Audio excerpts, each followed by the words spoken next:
Welcome to Forgotten Worlds for Sleep, where history drifts into dream. Tonight, we journey deep into the heart of Japan's feudal past, a world of castles and swordsmiths, of silent gardens and whispered vows of loyalty. Here, the samurai rose not only as warriors, but as philosophers, artists, and guardians of a way of life that endured for centuries. From the quiet discipline of Bushidō, to the vibrant streets of Edo, where kabuki theaters glowed at night, to the final clash between shogun and emperor. This is the story of honor, tradition, rebellion, and transformation.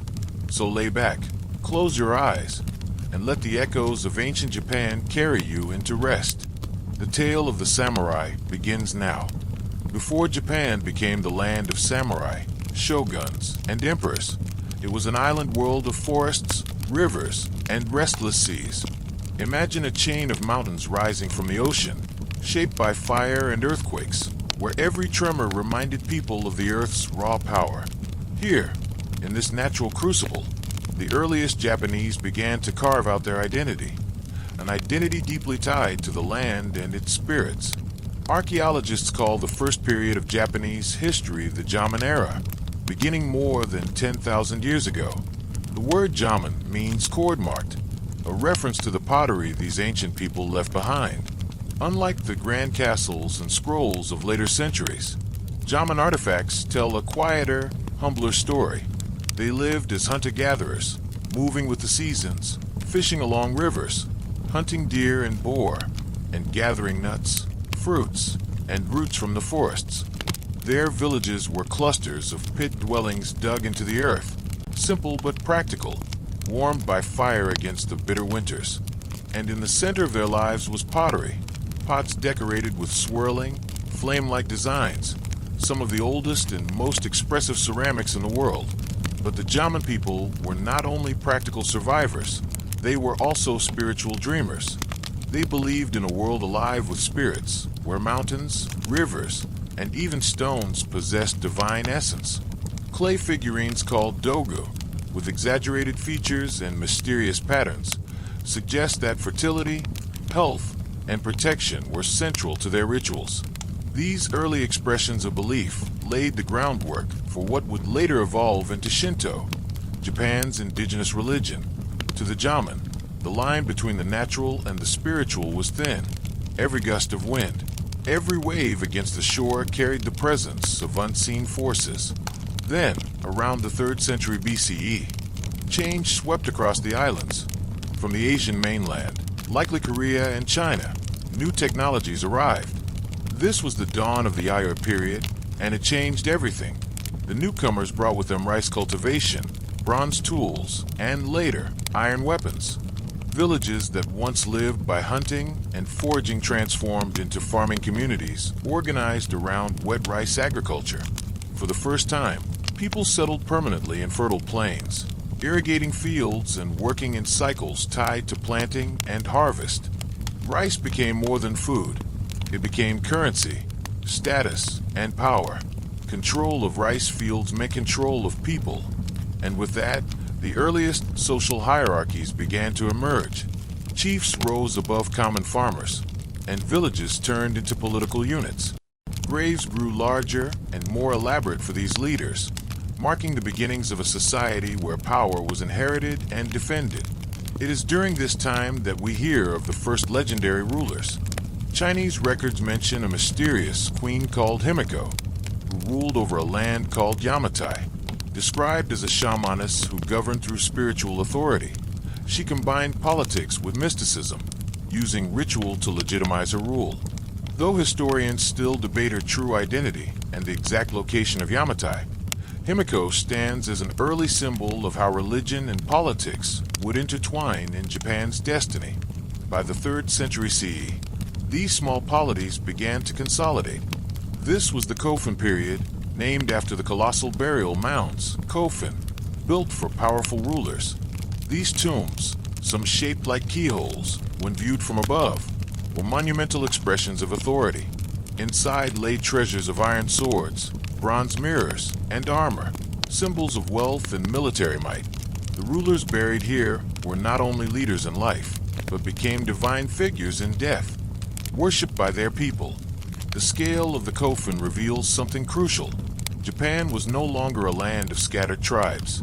It was becoming a kingdom where centralized power and warrior elites defined the order of society. At the heart of this rising power was the Yamato clan, based in the Nara Plain. They claimed descent from the sun goddess Amaterasu, and through this divine ancestry, they justified their leadership over other clans. The Yamato would establish Japan's first imperial line, one that, at least in legend, remains unbroken to this day. In their hands, religion and politics became inseparable. Ruling meant both governing people and mediating between the human world and the kami, the spirits of Shinto. Thus, the foundation of Japanese civilization was laid. From the Jaman spiritual law of nature, to the Yaoi's rice fields and iron tools, to the Kofun's monumental tombs and warrior aristocracy. Each stage carried Japan closer to the world of samurai and shoguns. What began as small villages of hunter-gatherers was turning into a nation with rulers, armies, and divine legitimacy. Even in these early centuries, a central theme of Japan's story had already emerged: the balance between the sword and the spirit, between human ambition and the unseen forces of nature. This tension would continue to shape Japan for centuries, and it all began here, in the roots of civilization. By the 3rd and 4th centuries, Japan was no longer a patchwork of small farming villages. The arrival of new technologies, wealth from rice cultivation, and the forging of warrior elites pushed society toward greater centralization. At the heart of this transformation was the rise of clan power, alliances of families bound together by loyalty, warfare, and shared ancestry.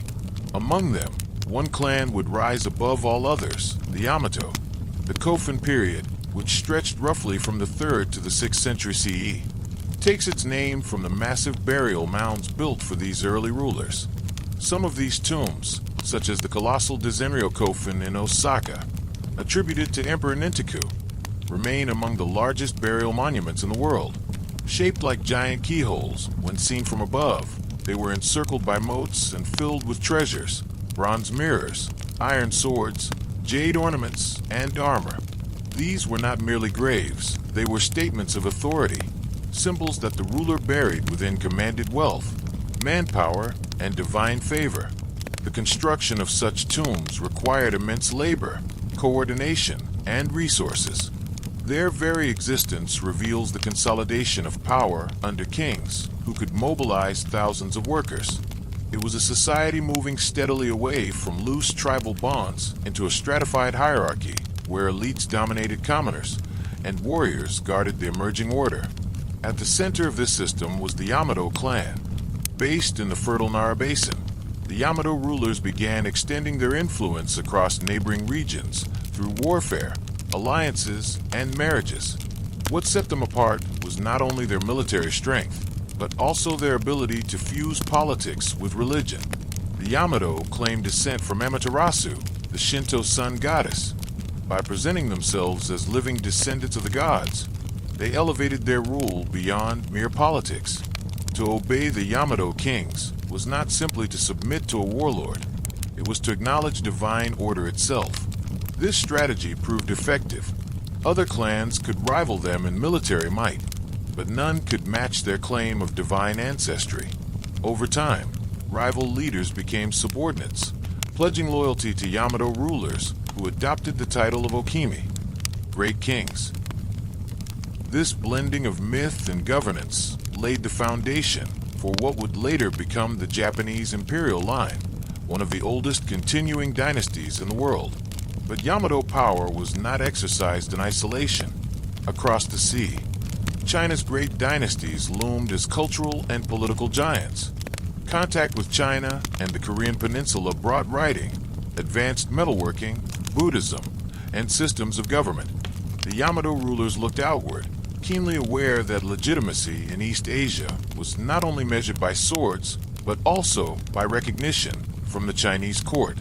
Records from the Chinese dynasties describe envoys sent from Japan, seeking titles and acknowledgement.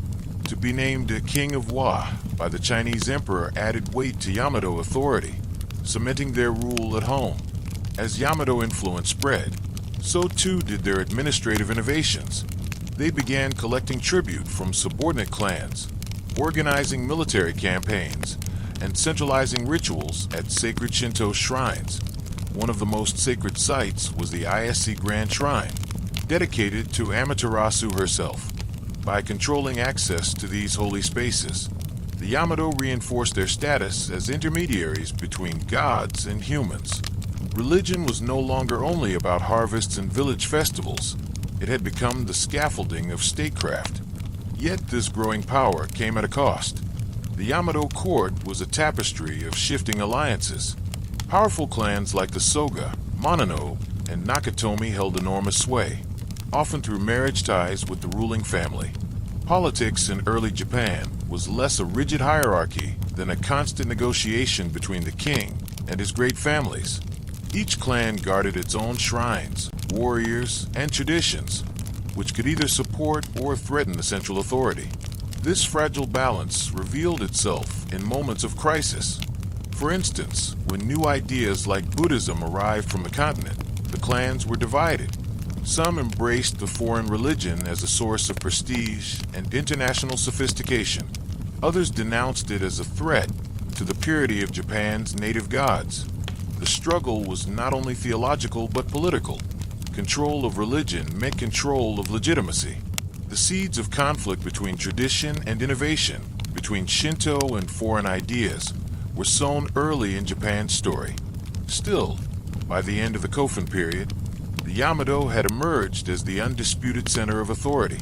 Their kings had begun to act as sovereigns, standing above rival clans, though the system was far from the highly centralized state Japan would later become. The principle had been established. Japan was one realm under one ruler, tied to the heavens themselves. It is here that we see the beginnings of Japan's long dance between divine myth and political reality. The Yamato claimed the favor of gods, yet their power rested on armies, alliances, and wealth. They were kings of men, but also, in the eyes of their subjects, children of the sun. This dual identity would echo through centuries, shaping the role of emperors, shoguns, and samurai alike. The age of tombs and clans was drawing to a close, and with it, Japan stood on the threshold of transformation. The next great chapter would see not only the rise of kings, but the arrival of ideas and faiths that would forever alter the balance of power. For in the centuries to come, Buddhism, Confucianism, and Chinese models of governance would pour into Japan, challenging and reshaping the world the Yamato had built.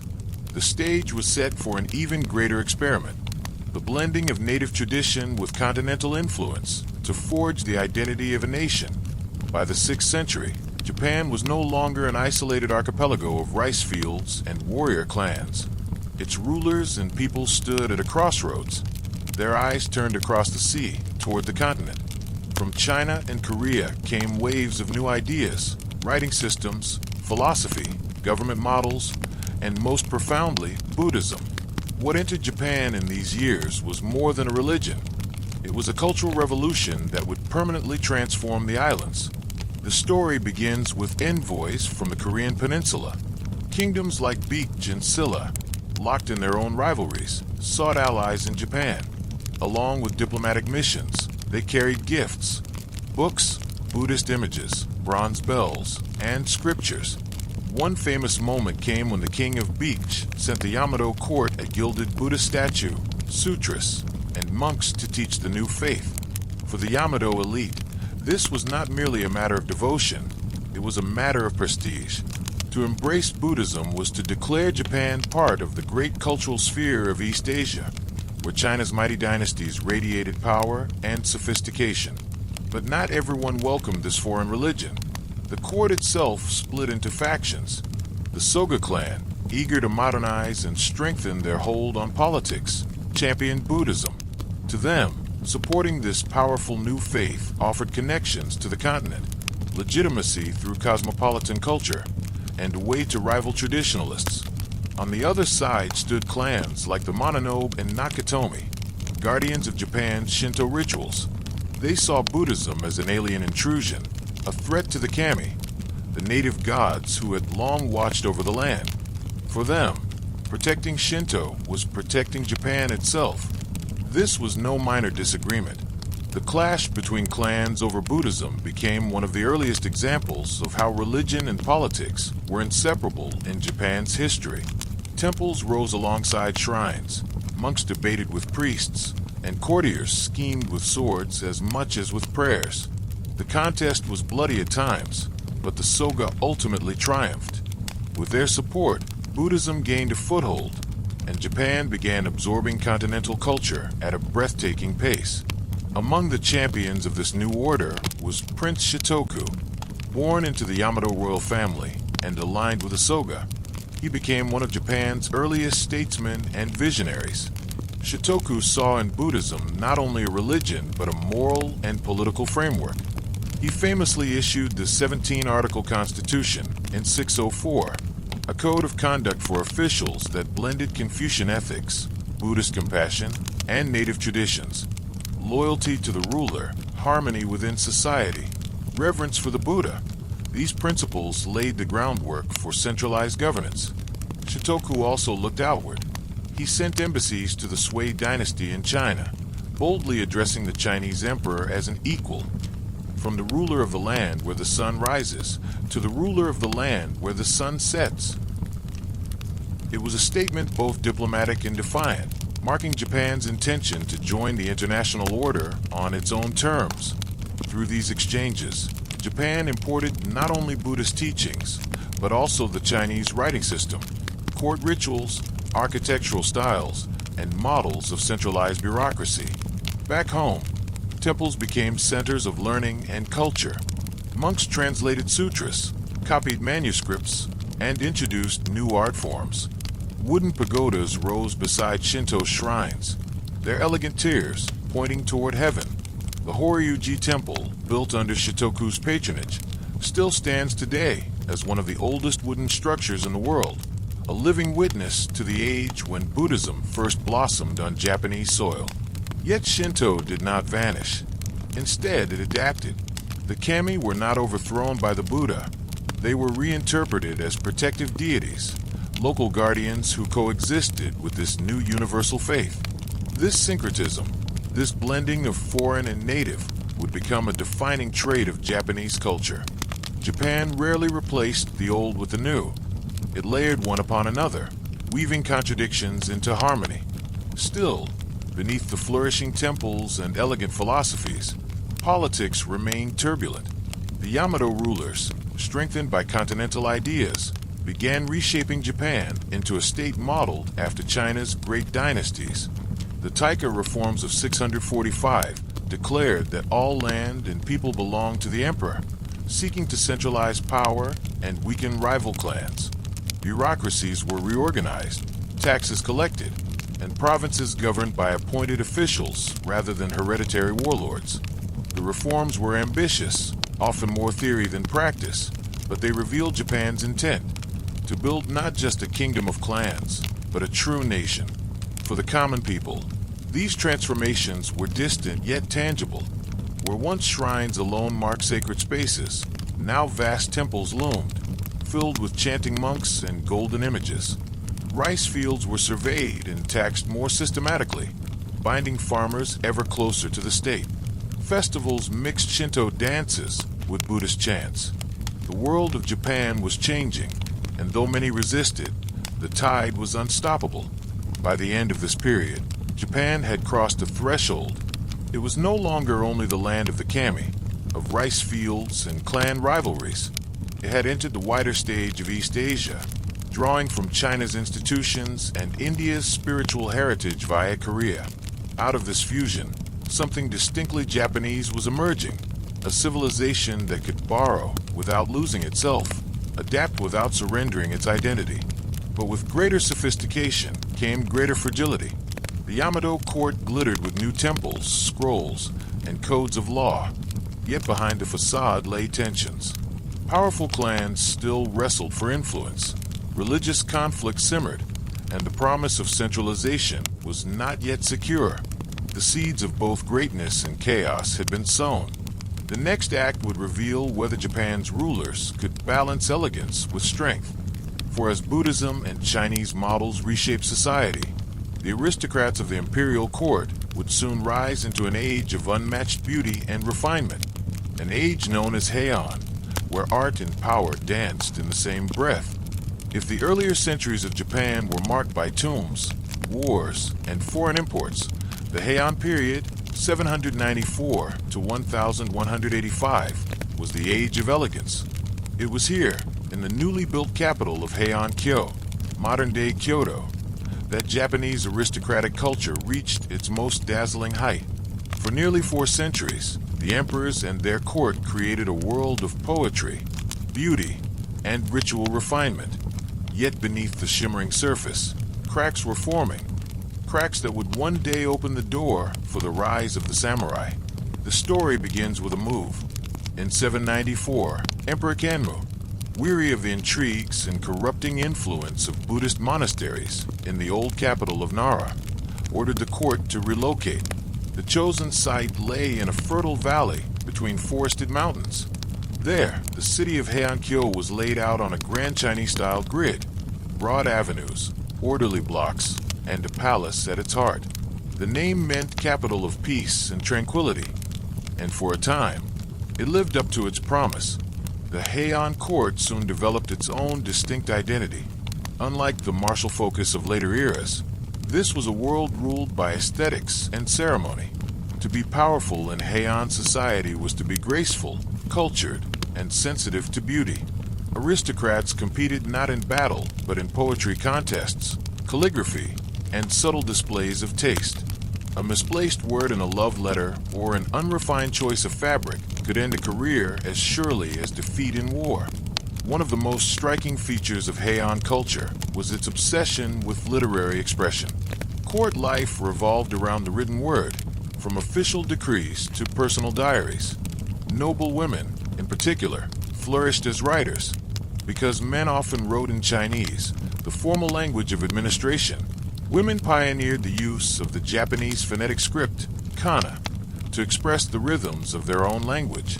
Out of this blossomed some of Japan's most enduring works.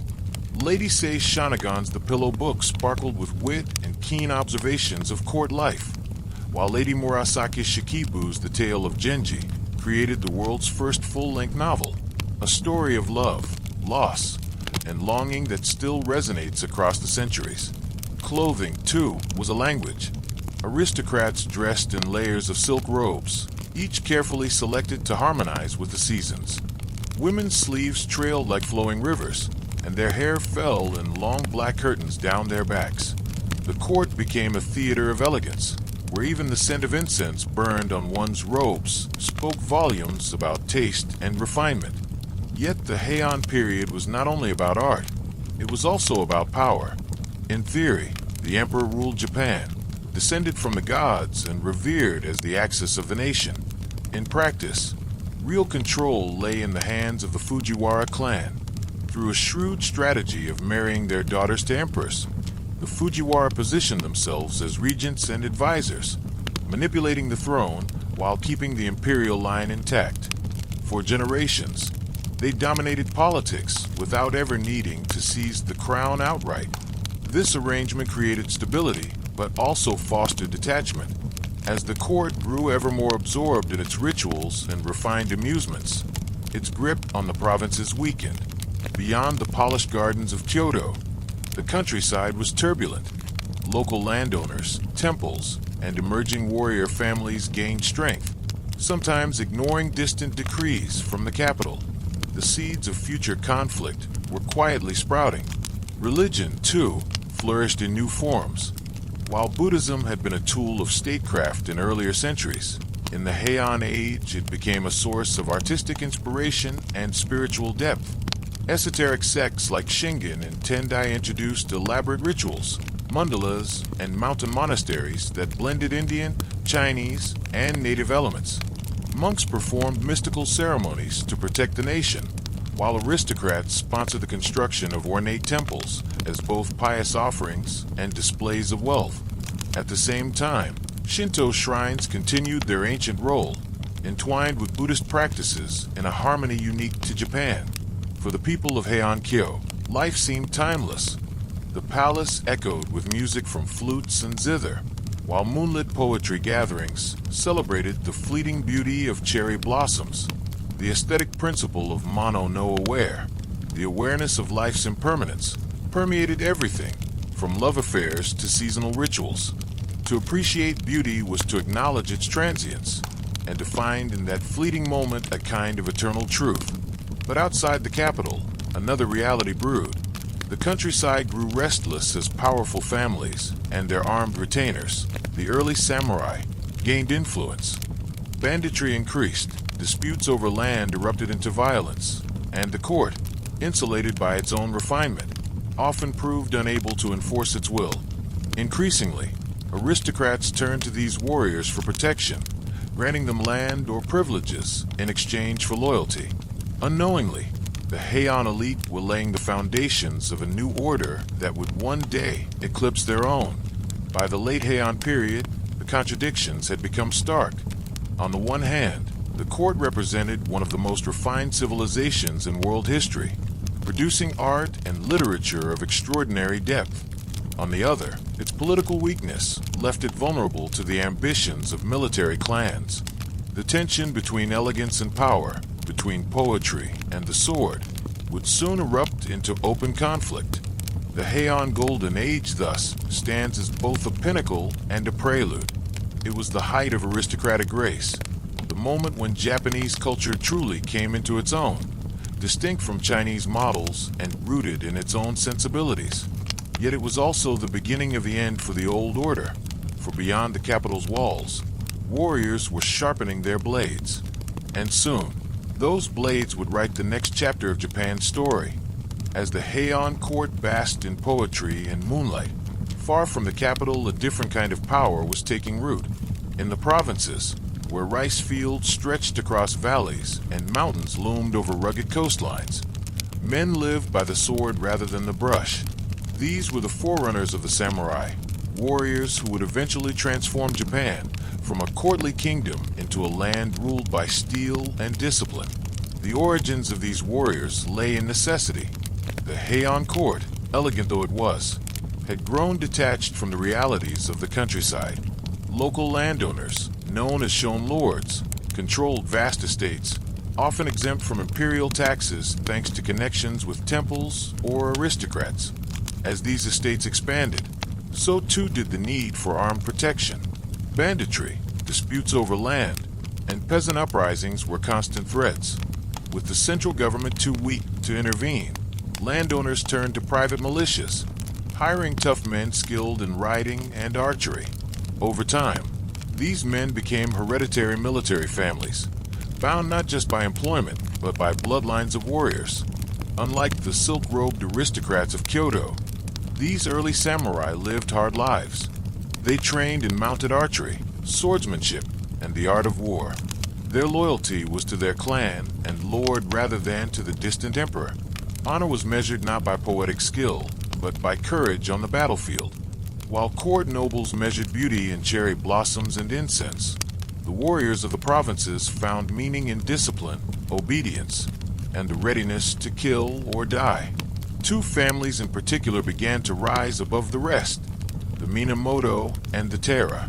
Both traced their ancestry to imperial princes who had been sent out of Kyoto generations earlier, stripped of succession rights, but granted lands and titles in the provinces. There, cut off from the refined world of the capital, they grew into powerful military clans.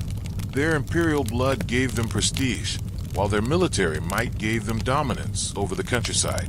It was a potent combination, and it foreshadowed the centuries of struggle to come. The samurai were not merely fighters, they were also symbols of a shifting social order.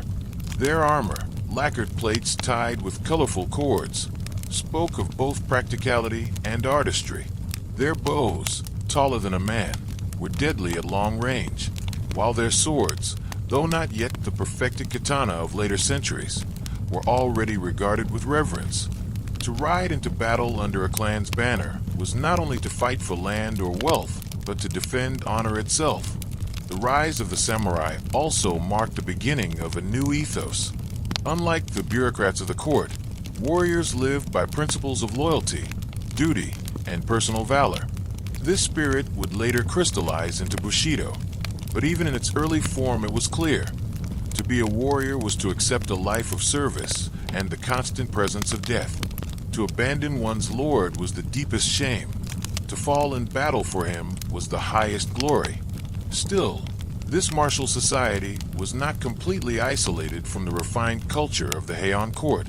Warriors admired poetry, practiced calligraphy, and made offerings at shrines just like nobles.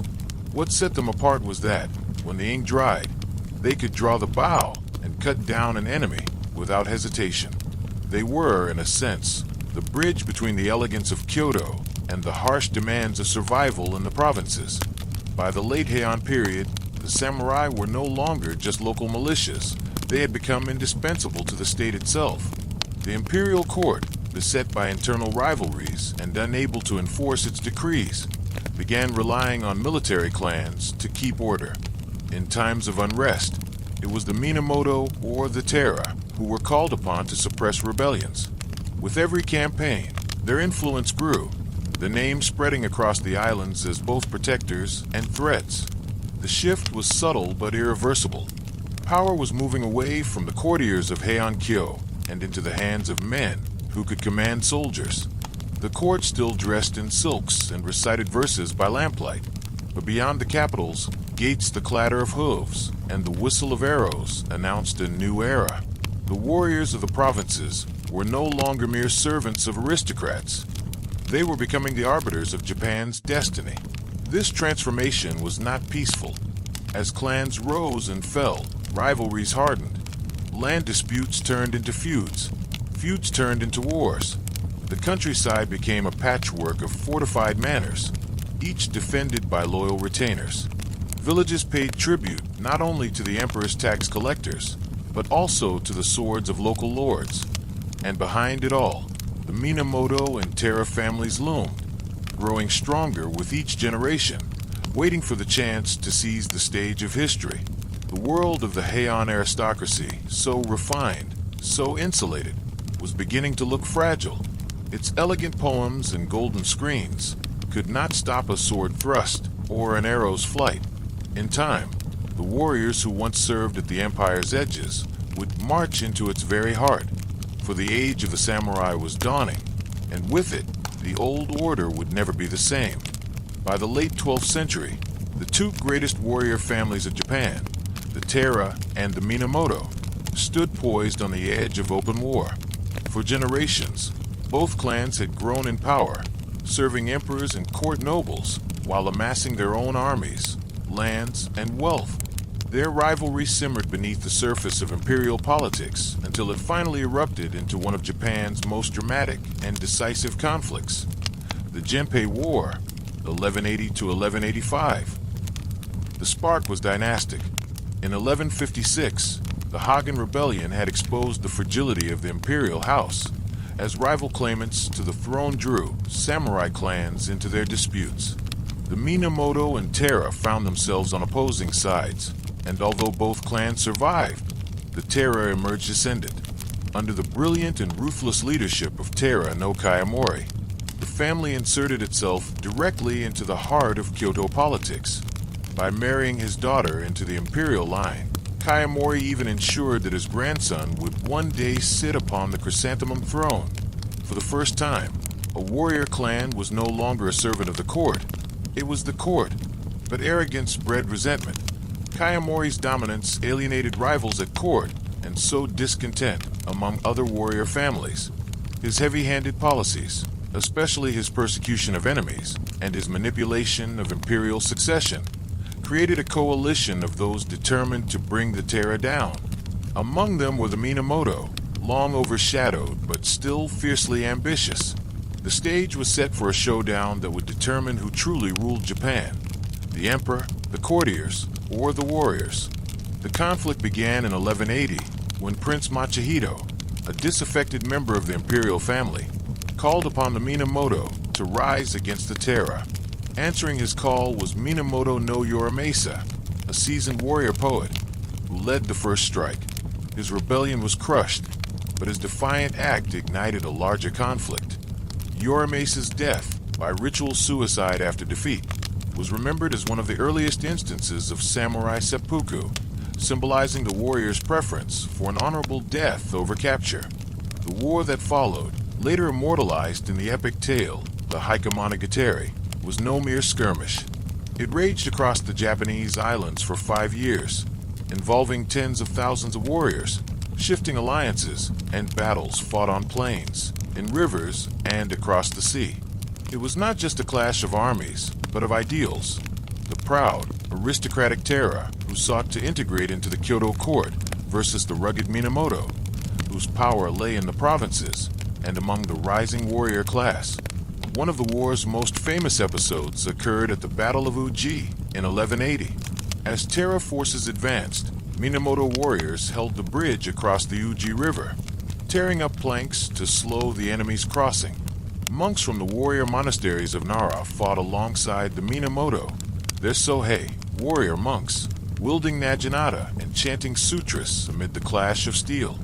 Though the Taira eventually prevailed, the image of monks fighting side by side with samurai revealed how deeply the conflict cut into every layer of Japanese society. The tide began to turn with the rise of Minamoto no Yoritamo, the determined and calculating head of the Minamoto clan.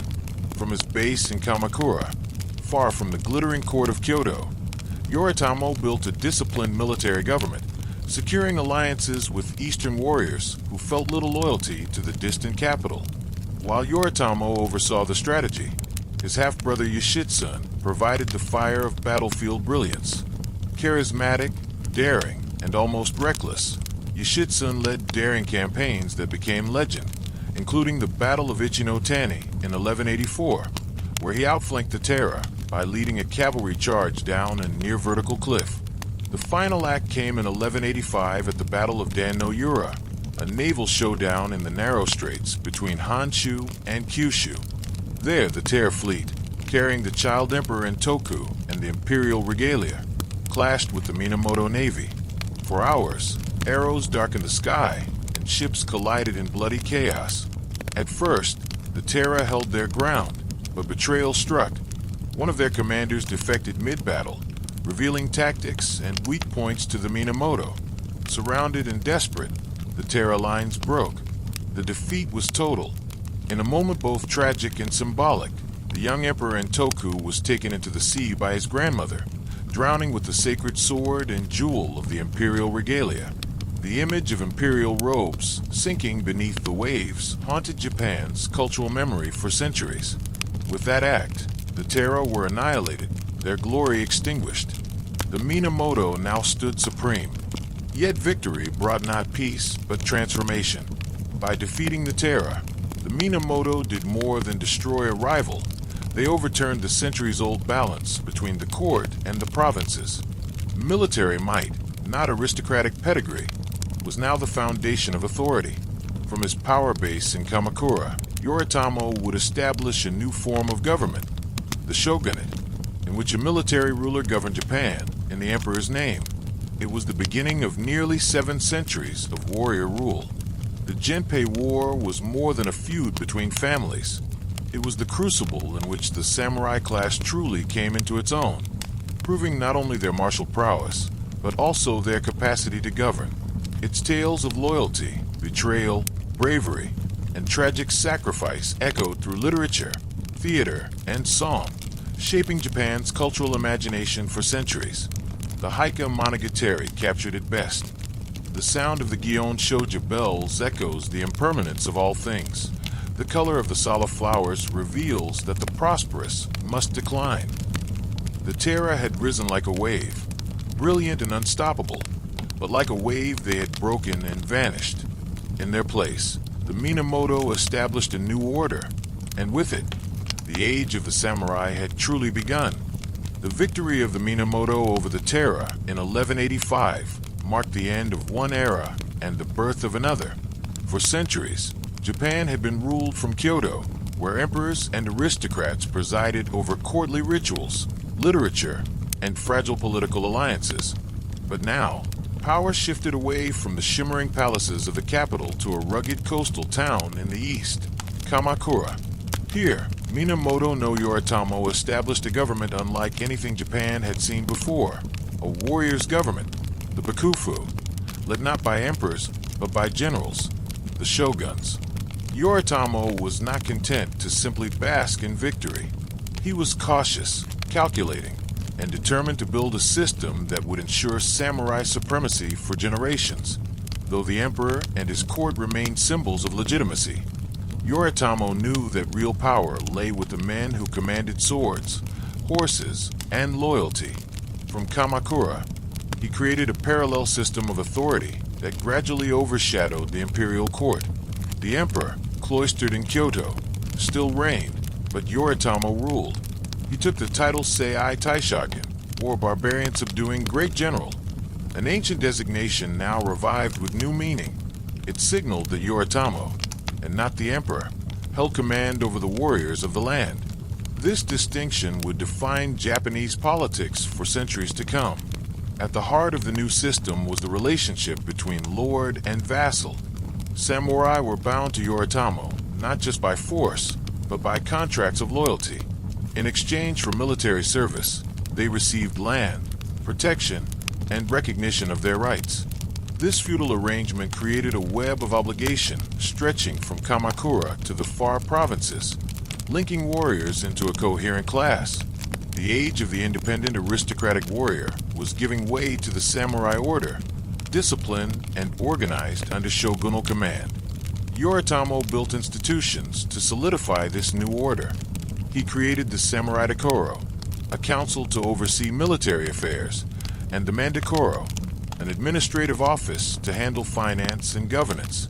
These were staffed not by elegant courtiers, but by hardened warriors who understood both the sword and the ledger.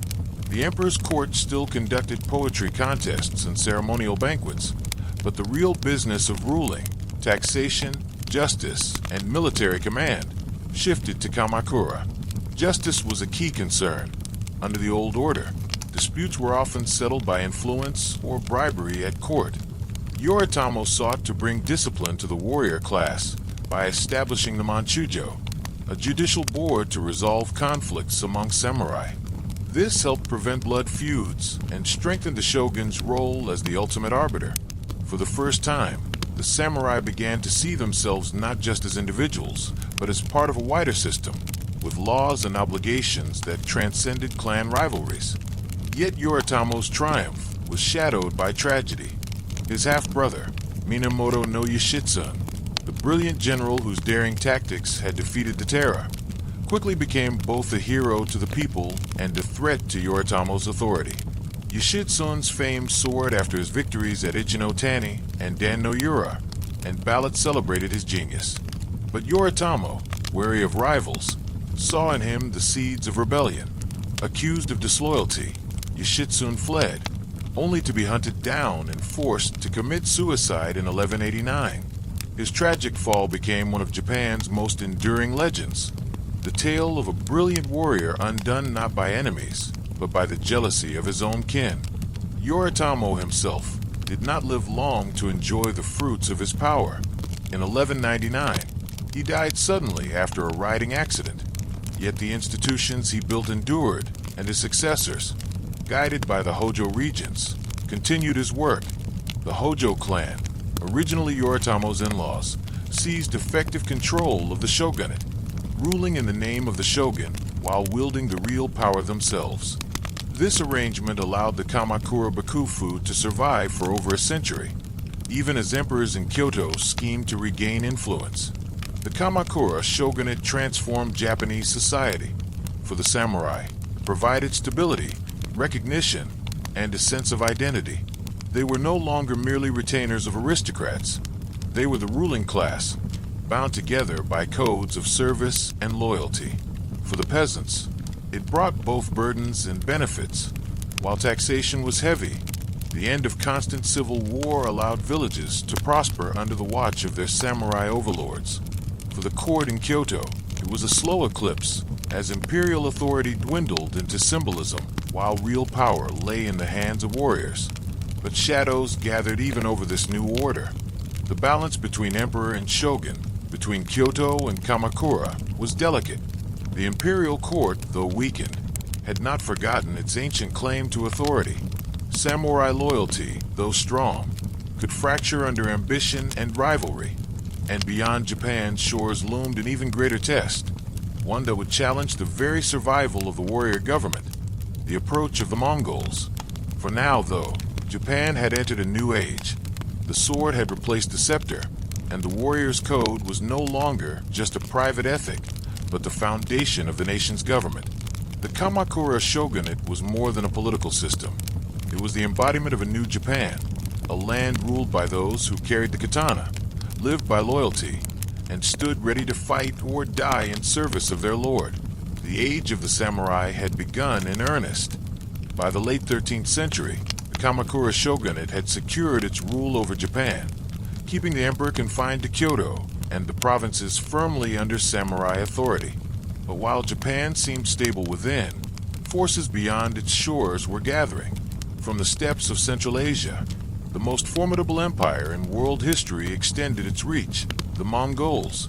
Under the leadership of Kublai Khan, grandson of Genghis Khan, the Mongols controlled China, Korea, and vast swathes of Asia. Now their gaze turned east, across the sea, toward Japan. In 1266, Kublai Khan sent the first of several letters to the Japanese court. Written with the authority of the great Khan, these letters demanded submission, tribute, and recognition of Mongol supremacy.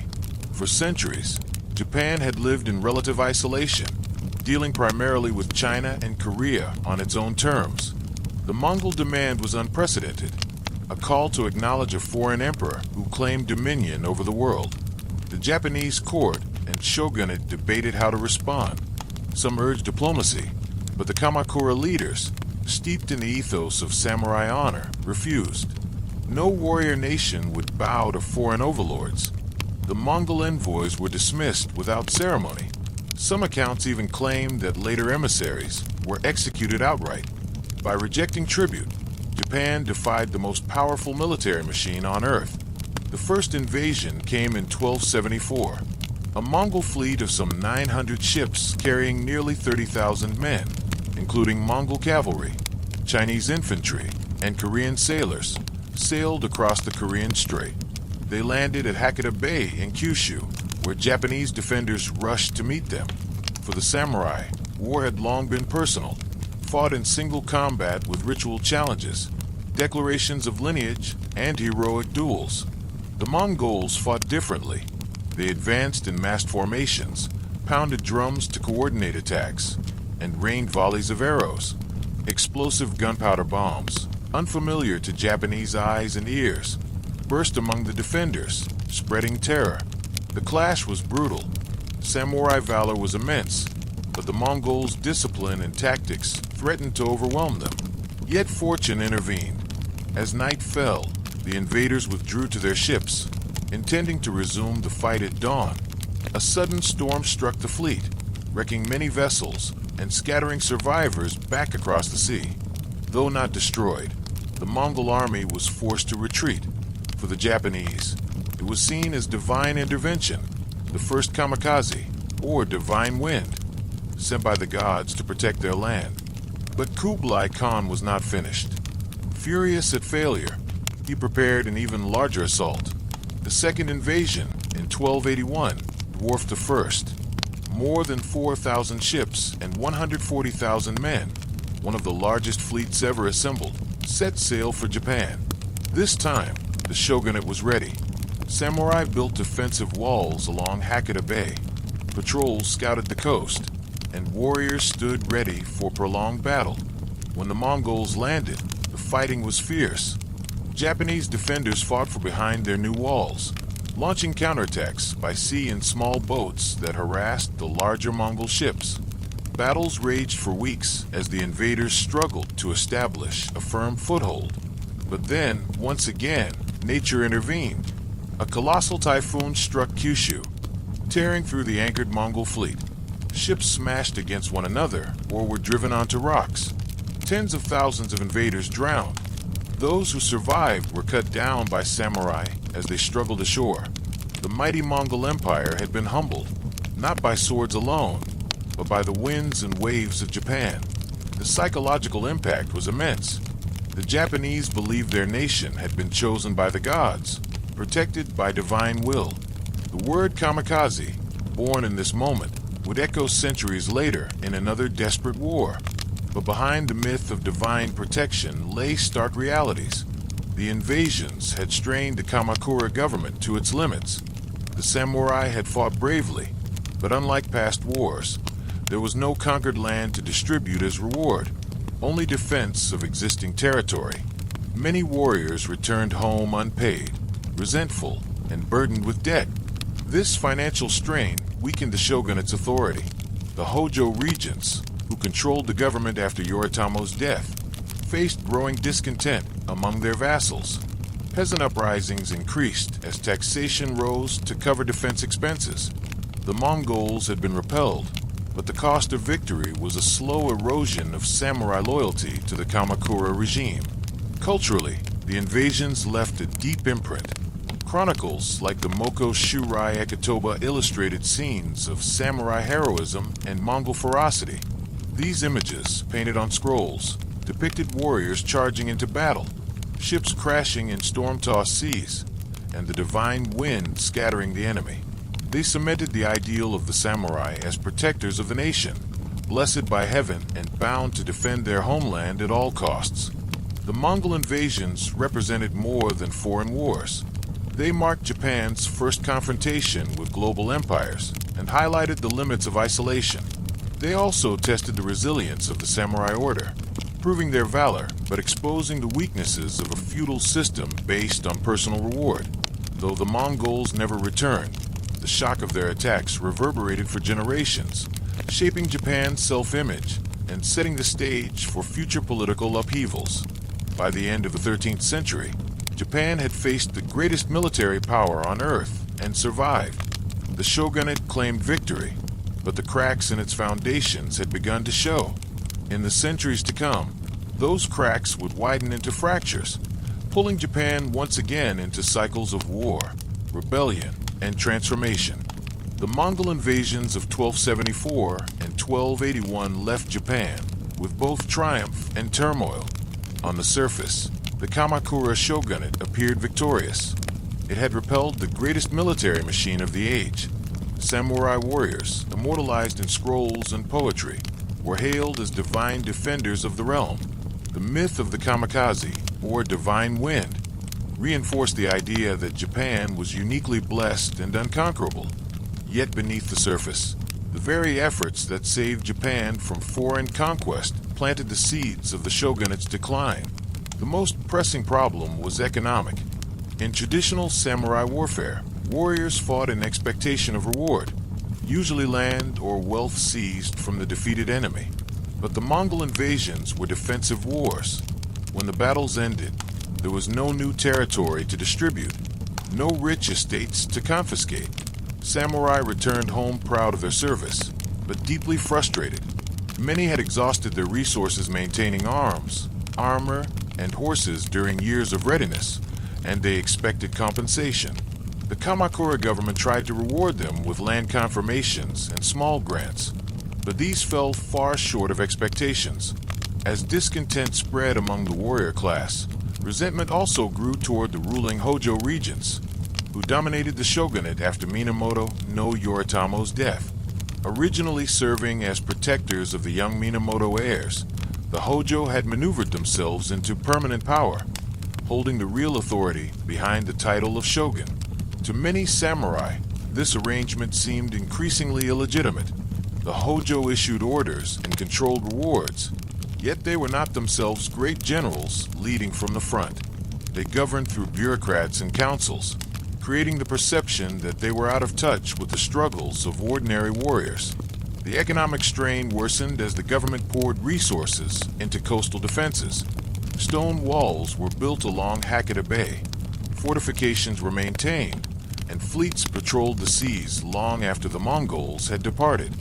taxes rose to cover these costs, placing new burdens on peasants and further alienating the population. When natural disasters struck, famines, earthquakes, and typhoons, the government's ability to provide relief seemed inadequate. Faith in the shogunate's protective role began to erode. Meanwhile, the imperial court in Kyoto remained a source of potential opposition. Although reduced to ceremonial authority, emperors still commanded symbolic power. In the early 14th century, one emperor in particular sought to reclaim real rule. Emperor Go-Daigo. Charismatic and determined, Go-Daigo rejected the passive role assigned to emperors under the warrior government. He began gathering allies among discontented samurai, resentful courtiers, and ambitious monks. His vision was radical: the restoration of direct imperial rule and the end of shogunal domination. The Hojo sensed the threat and attempted to suppress Go-Daigo's ambitions. In 1331, when the emperor launched his first bid for power, he was captured and exiled to a distant island. Yet exile did not end his cause. Loyalists rallied to his banner, framing their struggle as both a political revolt and a moral mission to restore the natural order of imperial rule. Samurai like Nidayashi Sada and Kusunoki Masashige, the latter celebrated for his cunning tactics and unshakable loyalty, rose in rebellion against the shogunate. As the crisis deepened, another powerful figure emerged: Ashikaga Takauji, a general originally sent by the Kamakura government to suppress Go-Daigo's supporters. Instead, Takauji turned against his Hojo masters, recognizing both the weakness of the regime and the opportunity to seize power for himself. His defection marked the beginning of the end for the Kamakura shogunate. In 1333, rebel forces stormed Kamakura itself. The Hojo, cornered and defeated, committed mass suicide at their family temple. After more than 140 years, the first warrior government collapsed in a blaze of rebellion and betrayal. The fall of the Kamakura shogunate revealed the fragility of samurai rule when divorced from its warrior base. The Hojo had created an impressive administrative system, but it relied heavily on the loyalty of vassals who expected tangible rewards. When those rewards dried up, loyalty withered. The economic demands of defense, combined with natural disasters and political overreach, left the shogunate vulnerable to ambitious rivals and imperial resurgence. Culturally, the collapse also marked a turning point. Samurai of the early Kamakura era had been bound by ideals of loyalty, service, and discipline. By the 14th century, however, reality often clashed with rhetoric. Loyalties shifted based on opportunity, as seen in Takauji's dramatic betrayal. The concept of honor remained central, but it was increasingly interpreted in pragmatic terms: to protect one's family, advance one's clan, or secure one's survival. The immediate aftermath of Kamakura's fall did not bring the strong imperial revival Go-Daigo imagined. Instead, it opened the door to a new phase of conflict, as samurai lords vied for dominance under shifting allegiances. The warrior class had tasted both the power to rule and the instability that came with it. The question was no longer whether the samurai would govern Japan. The Mongol invasions and Kamakura's rise had settled that, but rather who among them would hold supreme power. As the 14th century dawned, Japan entered a new age of turmoil. The Kamakura Bakufu was gone, but the struggle for supremacy was far from over. Out of the ashes of Hojo rule, the stage was set for a fresh contest: the clash between Emperor Go-Daigo's imperial vision and the ambitions of Ashikaga Takauji, who would soon found a new shogunate of his own. The cycle of war, betrayal, and transformation was about to begin again. The fall of the Kamakura shogunate in 1333 was a dramatic upheaval. The once mighty Hojo regions were destroyed. Emperor Go-Daigo was restored to Kyoto, and for the first time in centuries the imperial throne seemed ready to reclaim true political power. Yet the victory of the emperor was short-lived. His dream of a renewed imperial government, remembered as the Kenmu Restoration, quickly unraveled. Samurai across Japan, who had fought and bled in rebellion, expected land and recognition in return. Instead, They found an emperor who rewarded aristocratic courtiers and ignored the realities of warrior society. Discontent simmered, and in that discontent, a new power emerged, Ashikaga Takauji. Originally a loyal general sent by Kamakura to crush Go-Daigo's rebellion, Takauji had defected and delivered the final blow to the Hojo. At first, he supported Go-Daigo, but when the emperor failed to meet samurai expectations, Takauji positioned himself as their champion. In 1336, Takauji marched on Kyoto, defeated imperial forces at the Battle of Minetagawa, and installed a rival emperor. This split the imperial line into two: the northern court, supported by Takauji, and the southern court, loyal to Go-Daigo. For nearly 60 years, Japan endured the Nanbokucho period, a time of dueling emperors, shifting allegiances, and ceaseless warfare. Takauji declared himself shogun in 1338, founding the Ashikaga shogunate, headquartered not in Kamakura, but in Kyoto's Muromachi district. This proximity to the imperial court was both a strength and a weakness. Unlike the distant Kamakura Bakufu, which had ruled apart from the court, the Ashikaga governed side by side with the emperor and court nobles. This gave their rule a veneer of legitimacy, but also entangled them in endless intrigues, ceremonies, and factional disputes. The Ashikaga system was weaker than that of the Kamakura. Authority flowed less from rigid institutions and more from personal alliances with powerful regional lords, the daimyo. These lords controlled provinces and maintained their own armies of samurai. The Ashikaga shoguns relied on daimyo loyalty, but that loyalty was fragile, subject to ambition and betrayal. The result was a government that often struggled to impose central authority, particularly outside Kyoto. Yet the Muromachi era was not merely one of decline. It was also a time of immense cultural flourishing. The Ashikaga shoguns, particularly Ashikaga Yoshimitsu, R. 1368 to 1394, became great patrons of the arts. Yoshimitsu built the dazzling Kinkikaji, the Golden Pavilion, whose shimmering reflection in a garden pond symbolized both the grandeur and fragility of Ashikaga power. Zen Buddhism deeply influenced the culture of the era, shaping aesthetics of simplicity, asymmetry, and spiritual depth. Ink painting, no theater, garden design, and the tea ceremony all matured under Ashikaga patronage, weaving together warrior discipline and artistic refinement. But beneath this cultural brilliance lay growing instability. The Nanbokucho division between northern and southern courts officially ended in 1392, when Yoshimitsu persuaded the southern court to surrender. Yet unity remained fragile. The Ashikaga shoguns were not commanding warlords like Minamoto no Yoritamo or iron-handed bureaucrats like the Hojo regents. Their power depended on balancing rival daimyo and suppressing constant rebellion. Over time, the shogunate's inability to enforce discipline eroded its authority. The greatest crisis came in the mid-15th century. In 1467, succession disputes within the Ashikaga family spiraled into a nationwide conflict known as the Unin War.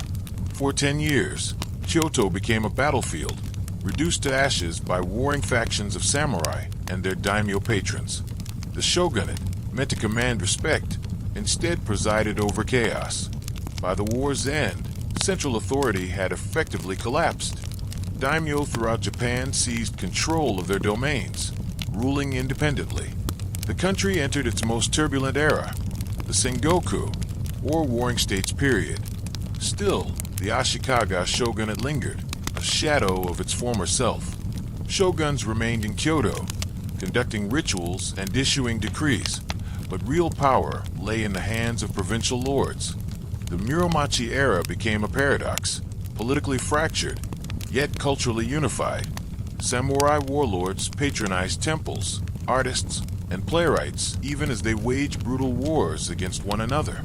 Out of this crucible emerged a distinctive Japanese identity, fiercely local yet profoundly shaped by shared cultural values. The Ashikaga story illustrates a fundamental tension in Japanese history, the balance between central authority and regional autonomy. where the Kamakura had created order through distance and military discipline, the Ashikaga attempted to govern through proximity and cultural prestige. For a time, their strategy succeeded, producing golden pavilions and artistic masterpieces. But in the end, art could not substitute for arms. The age of Ashikaga rule would give way to an age of warlords, when the question of who would unite Japan again would dominate the nation's destiny. The Muromachi period thus stands as both a high point of culture and a low point of political cohesion. Samurai values flourished in aesthetics, religion, and theater even as the warriors themselves fractured into countless rival camps. The contradiction defined the age.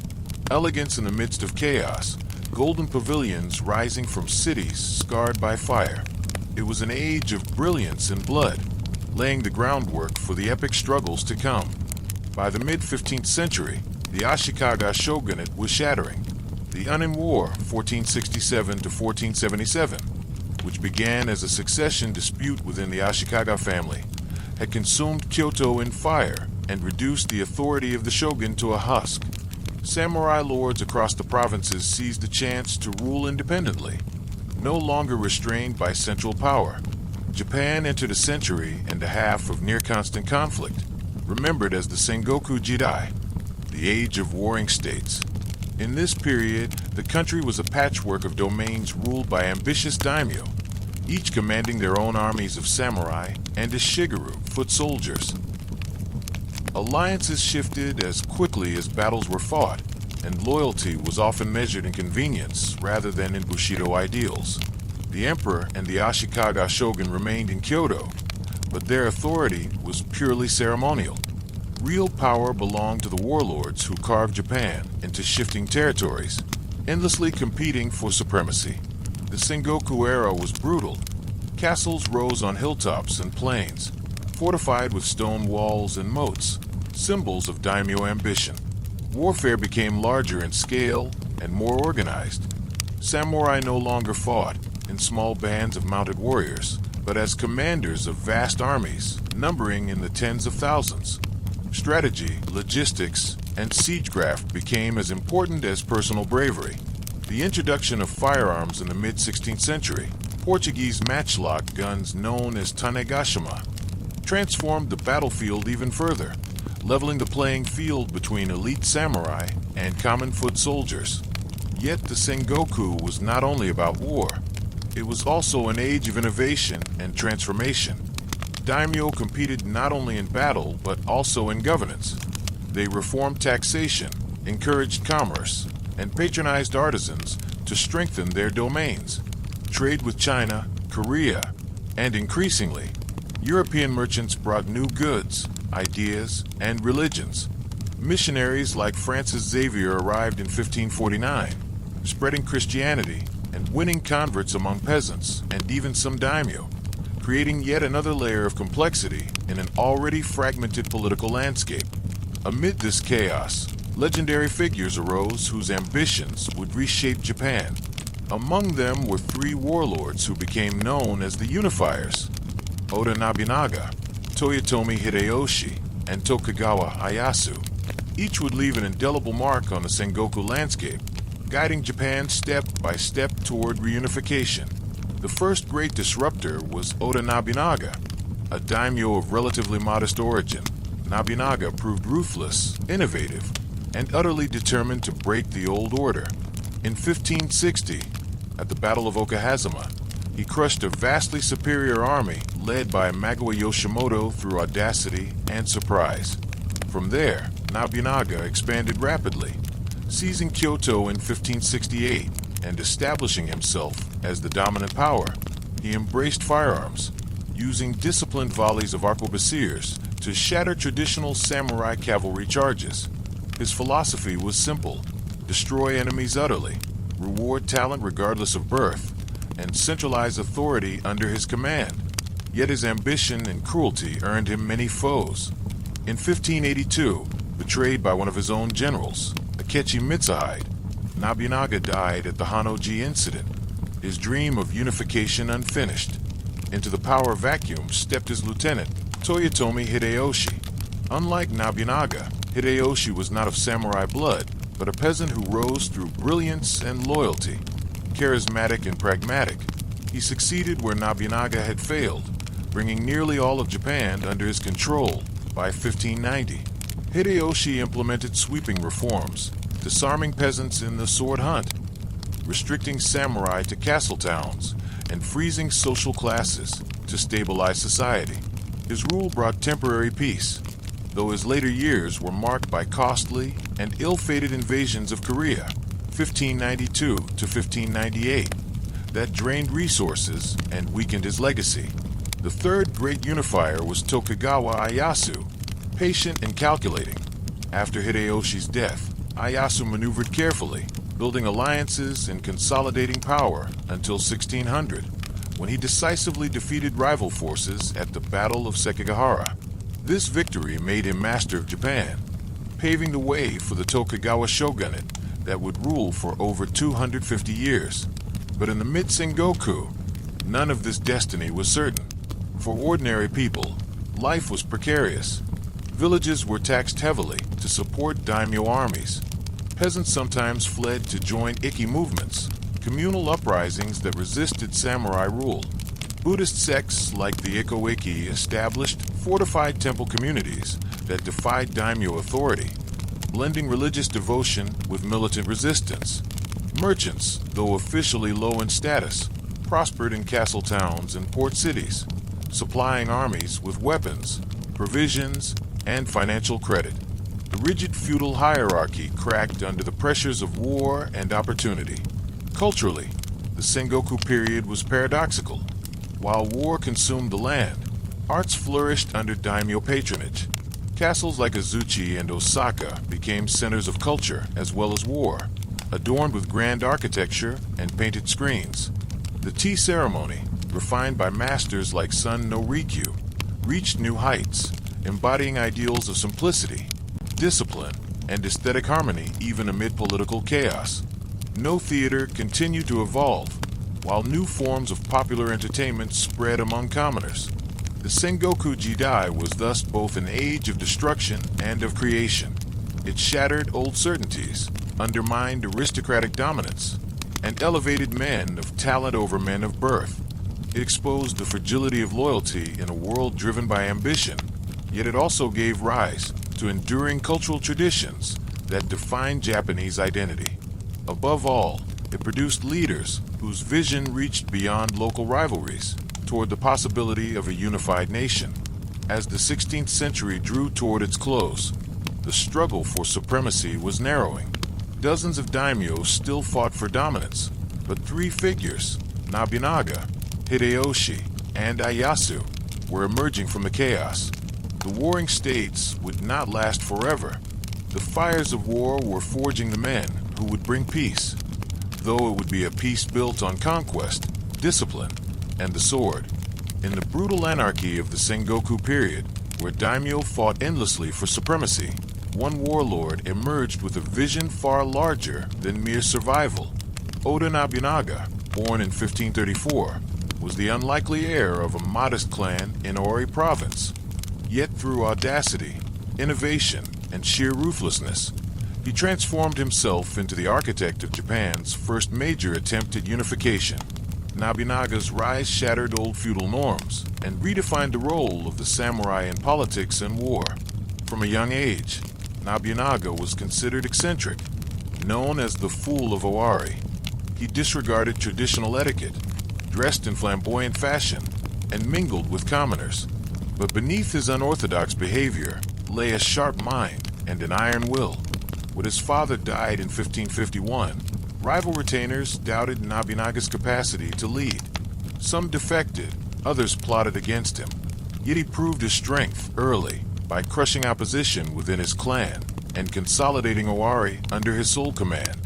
What others dismissed as reckless eccentricity was in truth the boldness of a man unwilling to be confined by old conventions.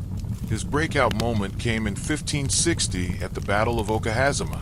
Imagawa Yoshimoto, a powerful daimyo commanding an army of 25,000, marched toward Kyoto, intending to dominate the capital. Nobunaga, with barely 2,000 men, seemed doomed. Instead, he launched a daring night attack during a thunderstorm, striking Yoshimoto's camp and killing him in the chaos. The improbable victory electrified Japan, announcing Nobunaga as a force to be reckoned with. From then on, his rise was relentless. Nobunaga's genius lay in his embrace of new methods of warfare, while other daimyo clung to traditional cavalry charges and ritualized duels. Nobunaga understood the potential of firearms. After Portuguese traders introduced matchlock guns, Tanegashima, to Japan, many warlords dismissed them as unreliable. Nobunaga did the opposite. He studied, refined, and mass-produced them. At the Battle of Nagashino in 1575, he deployed thousands of arquebusiers in disciplined rotating volleys, devastating the famed Takeda cavalry. It was a turning point in Japanese military history, signaling the end of medieval samurai warfare and the beginning of modern, organized armies. But Nobunaga was more than a battlefield innovator. He was a political visionary who sought to break the power of entrenched elites that had long dominated Japanese society. He targeted the Buddhist monasteries, particularly the militant Ikoweki, whose fortified temples controlled vast territories and commanded large armies of devoted followers. Nobunaga saw them not as religious sanctuaries, but as political rivals. In one of his most infamous acts, he burned the great Enraikuji monastery on Mount High in 1571, slaughtering monks, women, and children alike. To his enemies, this was an atrocity. To his supporters, it was proof of his ruthless determination to eliminate all obstacles to unification. Nobunaga also broke the old feudal mold by rewarding talent over birth. He elevated men of humble origins who proved their ability, such as Toyotomi Hideyoshi, a peasant who rose from sandal-bearer to general. In doing so, he opened paths of advancement that unsettled the hereditary aristocracy, but unleashed unprecedented energy and ambition within the samurai ranks. Loyalty to Nobunaga was based not merely on tradition, but on opportunity, a revolutionary idea for the time. Economically, Nobunaga encouraged commerce and innovation. He abolished barriers that restricted trade, promoted free markets in castle towns, and standardized currency in his domains. By fostering economic growth, he both enriched his coffers and strengthened his control. He understood that wealth could be as powerful a weapon as swords and guns. By the 1570s, Nobunaga had seized Kyoto and installed a shogun of his choosing, Ashikaga Yoshiaki. But when Yoshiaki resisted being a puppet, Nobunaga expelled him in 1573, effectively ending the Ashikaga shogunate. With that act, Nobunaga declared that military might, not inherited title, was the foundation of power. Japan now revolved around him, though many daimyo still resisted his rule. For all his brilliance, Nobunaga's reign was marked by cruelty as much as creativity. He demanded absolute obedience and tolerated no rivals. His punishments were often brutal, his temper legendary, yet his ruthlessness was paired with a vision larger than any warlord before him, the unification of a fractured land under centralized authority. But destiny did not allow Nobunaga to complete his mission. In 1582, while staying at the Hanoji Temple in Kyoto, he was betrayed by his general Akechi Mitsuhide. Surrounded and outnumbered, Nobunaga fought briefly before committing suicide, ending his life in fire and steel. His sudden death shocked Japan, plunging the land back into uncertainty. Yet Nobunaga's legacy endured. He had broken the old order, dismantled the power of militant monasteries, and introduced firearms and free commerce as engines of power. Most importantly, he had opened the path for others to continue his dream. His loyal general, Toyotomi Hideyoshi, would inherit his mantle, and through his efforts, Nobunaga's vision of unification would move closer to reality. Nobunaga remains one of Japan's most polarizing figures, ruthless tyrant to some, revolutionary visionary to others. He embodied the violent dynamism of the Sengoku age, a man whose ambition was as limitless as his cruelty. In the end, he was the spark that lit the fire of unification, reshaping Japan forever. When Oda Nobunaga perished in flames at Hanno-ji in 1582, Japan was left stunned. The most formidable warlord of the Sengoku period, whose genius had reshaped the art of war, was gone in an instant. His death created a dangerous vacuum. Rivals scrambled to seize power, and even loyal retainers debated who should succeed him. Out of this chaos emerged an unlikely figure, Toyotomi Hideyoshi, a man of peasant birth who would rise to rule all of Japan. His story remains one of the most remarkable in Japanese history, a tale of ambition, adaptability, and the reshaping of society itself. Hideyoshi's origins were humble. Born in 1537 in Owari province, he was the son of a poor-foot soldier. Without samurai lineage, he had no right to command or inherit land. Yet Hideyoshi possessed qualities that set him apart: charisma, intelligence, and an uncanny ability to read people. He entered Nobunaga's service as a lowly sandal bearer, earning the nickname Kozuru, Little Monkey, for his appearance and energy. But through loyalty and brilliance, he rose rapidly, proving himself indispensable in both administration and war. Hideyoshi's rise accelerated after the Hanno-ji incident. While Nobunaga's other generals hesitated, Hideyoshi moved with lightning speed. He made peace with a rival clan, secured his army, and marched against Takeshi Mitsuhide, the betrayer. At the Battle of Yamazaki, Hideyoshi crushed Mitsuhide within days of Nobunaga's death. In one stroke, he avenged his fallen master and positioned himself as the natural heir to Nobunaga's authority. Other generals might have doubted him, but Hideyoshi's decisiveness made him indispensable. Over the next decade, Hideyoshi embarked on a relentless campaign to unify Japan. Unlike Nobunaga, who ruled through terror and destruction, Hideyoshi often preferred diplomacy, persuasion, and careful compromise. He was a master of psychological warfare, offering rewards, marriages, and alliances to lure enemies into his camp. When persuasion failed, his army struck with devastating efficiency. By 1590, after the siege of Odawara against the powerful Hojo clan, Hideyoshi had subdued nearly all of Japan under his rule. From peasant to ruler, he had achieved what generations of samurai had dreamed of: national unification. Yet Hideyoshi's genius was not only military. He understood that lasting power required social order. To stabilize Japan, he implemented sweeping reforms. The most famous was the sword hunt, Katanagari, of 1588, in which peasants were forbidden to carry weapons. This separated warriors from farmers, ensuring that only samurai bore arms. At the same time, he froze social classes. Samurai could not become farmers, and farmers could not become merchants. In effect, Hideyoshi locked society into rigid categories to prevent future upheavals. Ironically, the man who rose from peasant origins built a system that would prevent anyone from following in his footsteps. Hideyoshi also undertook monumental building projects.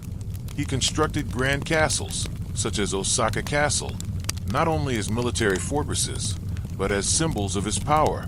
These castles became centers of political and economic life, anchoring towns that grew around them. His patronage of the arts fostered the refinement of the tea ceremony. Guided by his tea master, son Norikyu, Hideyoshi himself, though uneducated in classical literature, cultivated an image of cultural sophistication, hosting lavish gatherings that blended warrior prestige with artistic elegance. Despite his accomplishments, Hideyoshi's ambition reached beyond Japan's shores. Flush with success, he envisioned himself not merely as Japan's ruler, but as a conqueror of Asia. In 1592, he launched the first of 2 invasions of Korea, intending to use it as a springboard for conquest of China. Initially, Japanese forces achieved rapid gains, overwhelming Korean defenses, but resistance stiffened, aided by Chinese Ming reinforcements and Korean naval commanders like the legendary Admiral Lee Sun-sen, whose turtle ships harassed Japanese supply lines. The war bogged down, draining Japan's resources and morale. A second invasion in 1597 fared no better, collapsing after Hideyoshi's death the following year. These costly wars tarnished his final years and left Japan weary and overextended. On his deathbed in 1598, Hideyoshi entrusted power to a council of regents, charged with ruling until his young son, Hideyori, came of age. But his carefully crafted plans could not survive the rivalries of ambitious warlords. Within 2 years, the council fractured, and the struggle for dominance resumed. Hideyoshi had unified Japan, but unlike Nobunaga, he lacked a system to ensure succession. The fate of his legacy would rest in the hands of another, Tokugawa Ieyasu, his most patient and calculating ally. Hideyoshi remains one of the most extraordinary figures in Japanese history.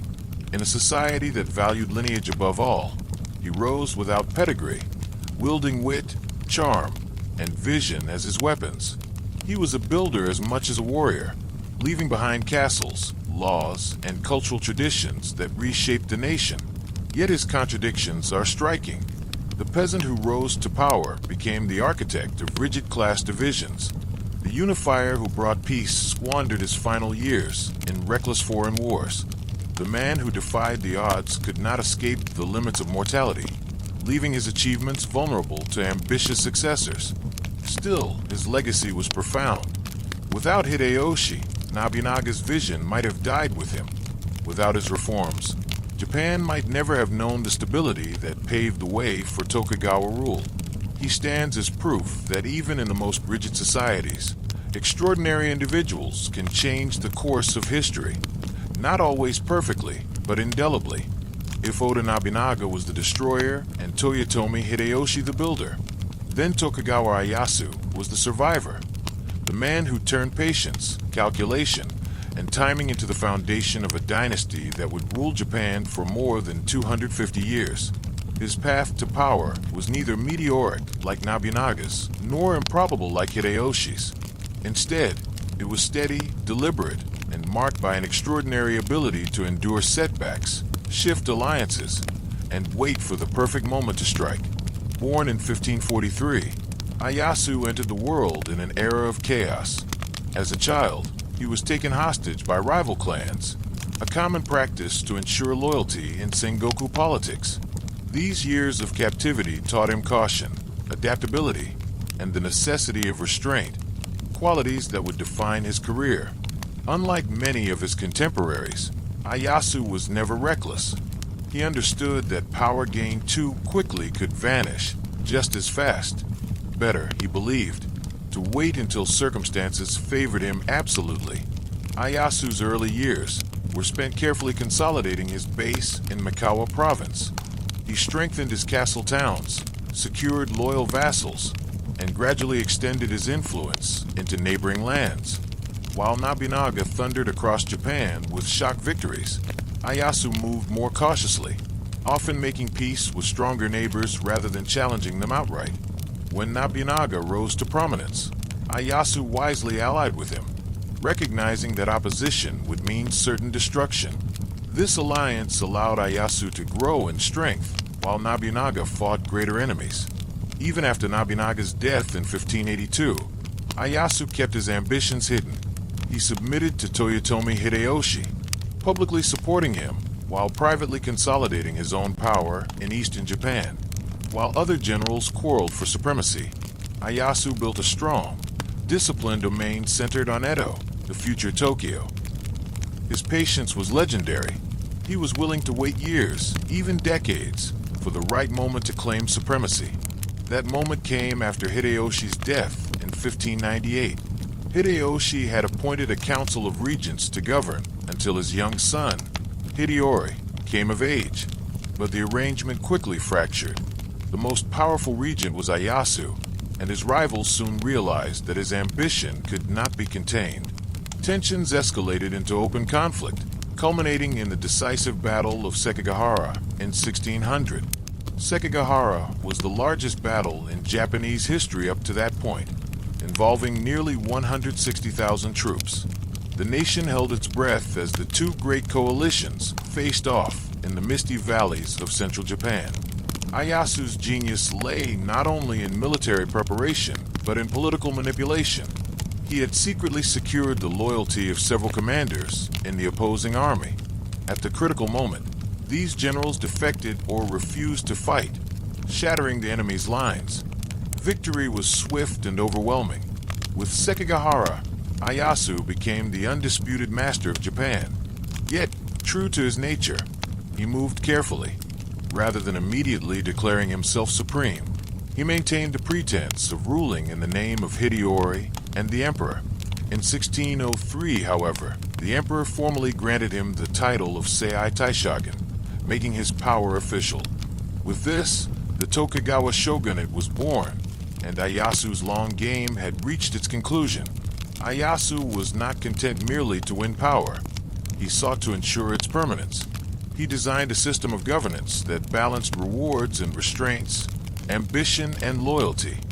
Daimyo were confirmed in their domains, but required to demonstrate submission through service and elaborate rituals. Later, this system would evolve into the Senkinkotai, or alternate attendance, in which daimyo spent alternating years in Edo under shogunal watch, leaving their families behind as hostages.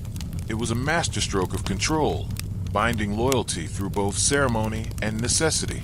Ieyasu also recognized the importance of stability in society. He codified strict social hierarchies, placing samurai at the top, followed by farmers, artisans, and merchants. He promoted Confucian ideals of loyalty, filial piety, and order, embedding them into the moral fabric of governance. While merchants grew wealthy, they remained officially at the bottom of the hierarchy, their influence contained by status rules. Samurai, meanwhile, were transformed from wandering warriors into administrators and bureaucrats, tasked with upholding the Tokugawa order. Despite his emphasis on control, Ieyasu was pragmatic. He tolerated Christianity for a time, recognizing its usefulness in trade with Europeans, but cracked down when he judged it a threat to social cohesion.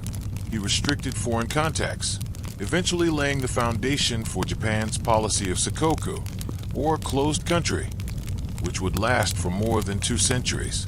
This isolation was not complete, but it allowed the Tokugawa to shield Japan from external disruption while nurturing internal development. In his later years, Ieyasu retired formally from the shogunate in favor of his son Hidetada, but he remained the ultimate authority until his death in 1616. His legacy was secure. Unlike Nobunaga or Hideyoshi, whose power crumbled after their deaths, Ieyasu created a system that endured. The Tokugawa dynasty would rule for over 250 years, bringing peace, stability, and cultural flourishing to a land long scarred by civil war. Tokugawa Ieyasu was not the most flamboyant or charismatic of the 3 unifiers. He lacked Nobunaga's ferocity and Hideyoshi's dazzling charm, but he had something they did not: the patience to outlast them all. His triumph at Sekigahara and the establishment of the Tokugawa shogunate marked the end of the Sengoku chaos and the beginning of an era that would define Japan's identity for centuries. He embodied a different kind of samurai ethos, not the reckless charge into glory, but the cold calculation of survival and legacy. His clan crest, the Triple Hollohawk, became the symbol of a dynasty that ruled longer than any other in Japanese history.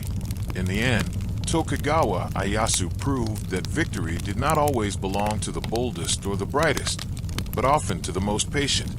The victory of Tokugawa Ieyasu at Sekigahara in 1600 and his formal appointment as shogun in 1603 marked the beginning of a new era in Japanese history. For the first time in centuries, the land was united under a single, durable regime.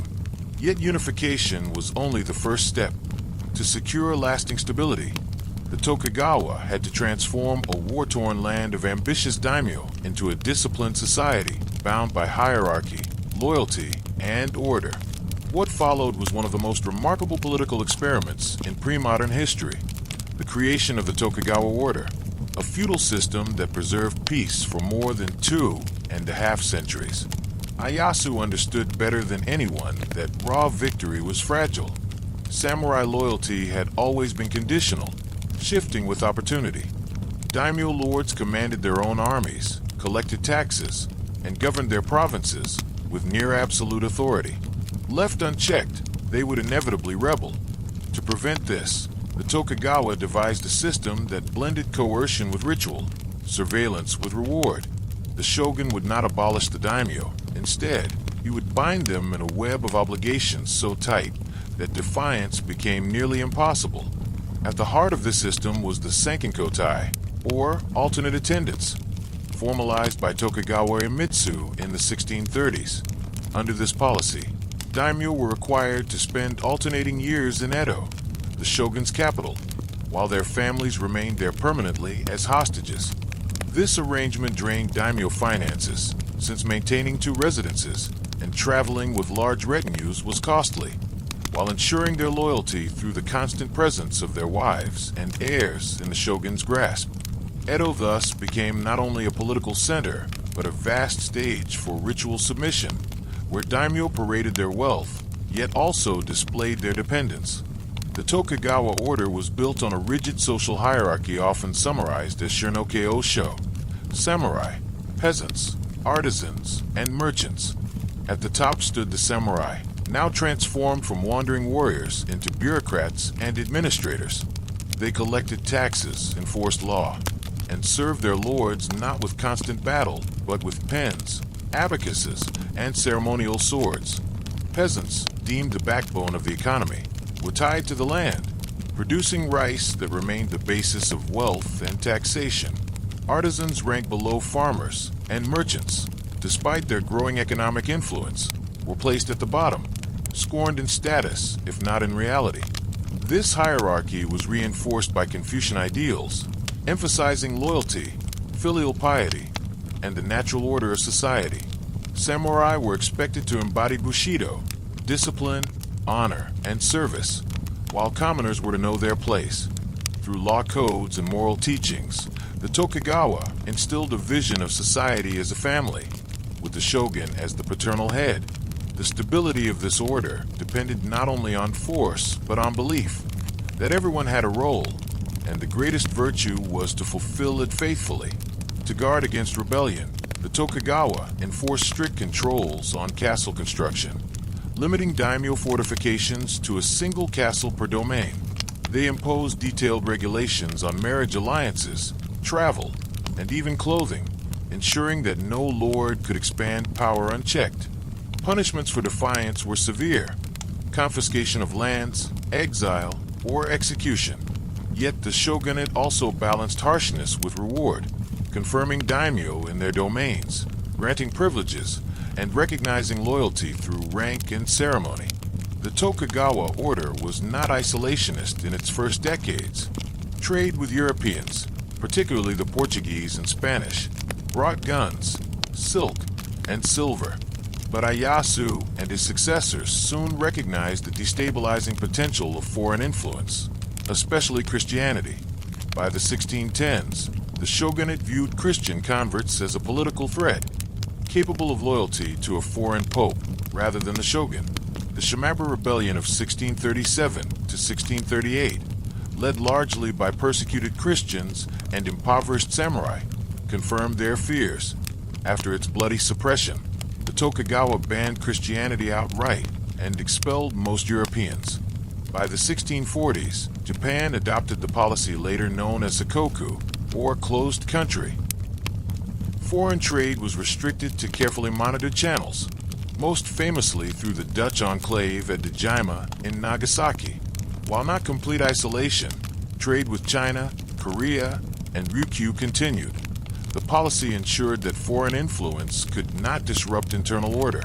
The Tokugawa turned inward, focusing on consolidating stability, fostering agriculture, and strengthening their carefully balanced hierarchy.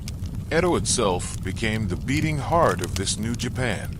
Once a fishing village, it transformed into one of the world's largest cities, with a population surpassing 1 million by the 18th century. Samurai quarters, merchant districts, artisan workshops, and bustling entertainment quarters filled its streets. The city was not only a political capital, but also a cultural hub, where new art forms, literature, and urban lifestyles flourished.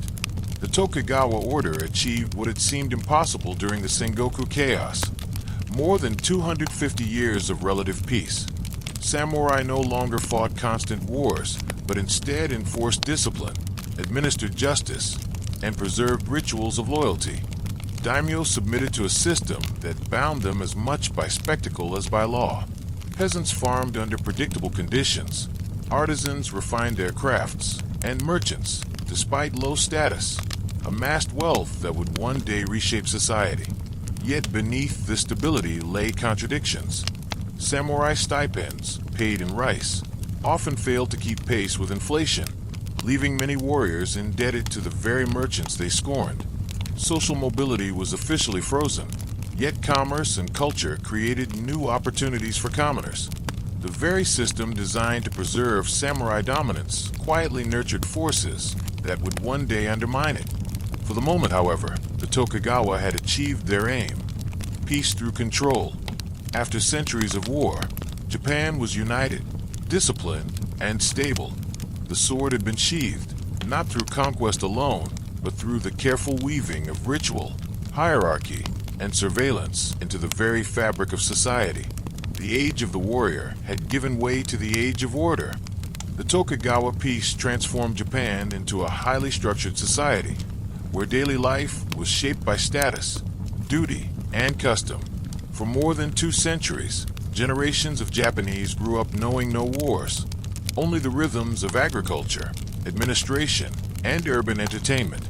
Beneath the grand structures of shogun, daimyo, and samurai lay the lived experiences of millions, each class bound by obligation, but also cultivating its own culture and way of life.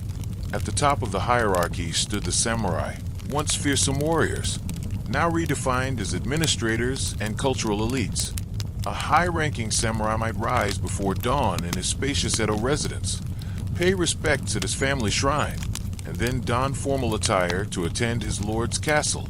His duties no longer involved leading cavalry into battle, but drafting documents, inspecting tax accounts, mediating disputes, or advising on policy. For him, honor lay not in the chaos of combat, but in loyalty, self-discipline, and impeccable etiquette. Lower-ranking samurai lived far more modestly. Many struggled on stipends that failed to keep pace with inflation, often pawning family heirlooms or secretly borrowing from merchants. Some took side jobs as teachers, clerks, or even bodyguards in order to survive. Yet even impoverished samurai clung fiercely to their privileges: the right to wear 2 swords, the visible badge of status. Samurai homes, whether grand mansions or simple row houses, reflected order and restraint. Interiors were divided with sliding paper doors and tatami mats, decorated with calligraphy scrolls or flower arrangements in a tokonoma alcove. Gardens, however small, provided quiet beauty and embodied the ideal of harmony between man and nature. Samurai children were educated from an early age in both letters and arms. Boys studied Confucian classics, calligraphy, mathematics, and history, while practicing swordsmanship, archery, spear fighting, and horseback riding. The goal was to mold them into balanced individuals, both administrators and warriors in spirit, even if actual battle was unlikely.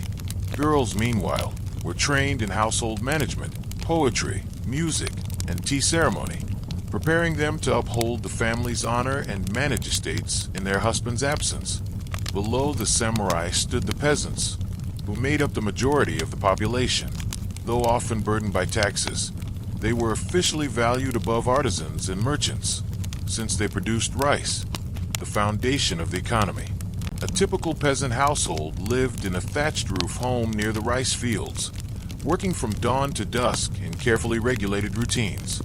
Village life was tightly organized, with group responsibility for tax obligations and communal projects like irrigation. Festivals punctuated the agricultural calendar, blending Shinto rituals with local traditions to pray for good harvests. Despite their central role, peasants were restricted by law. They could not freely leave their villages without permission, nor could they wear extravagant clothing. Excess harvest was often taxed heavily, and famine years brought terrible suffering, with some peasants fleeing to cities or joining uprisings. Still, rural communities nurtured their own forms of resilience. Family ties, local shrines, and seasonal celebrations that gave meaning to hard labor. The artisans of castle towns and cities formed the backbone of urban craft production. They created everything from lacquerware and textiles to swords, ceramics, and architectural designs.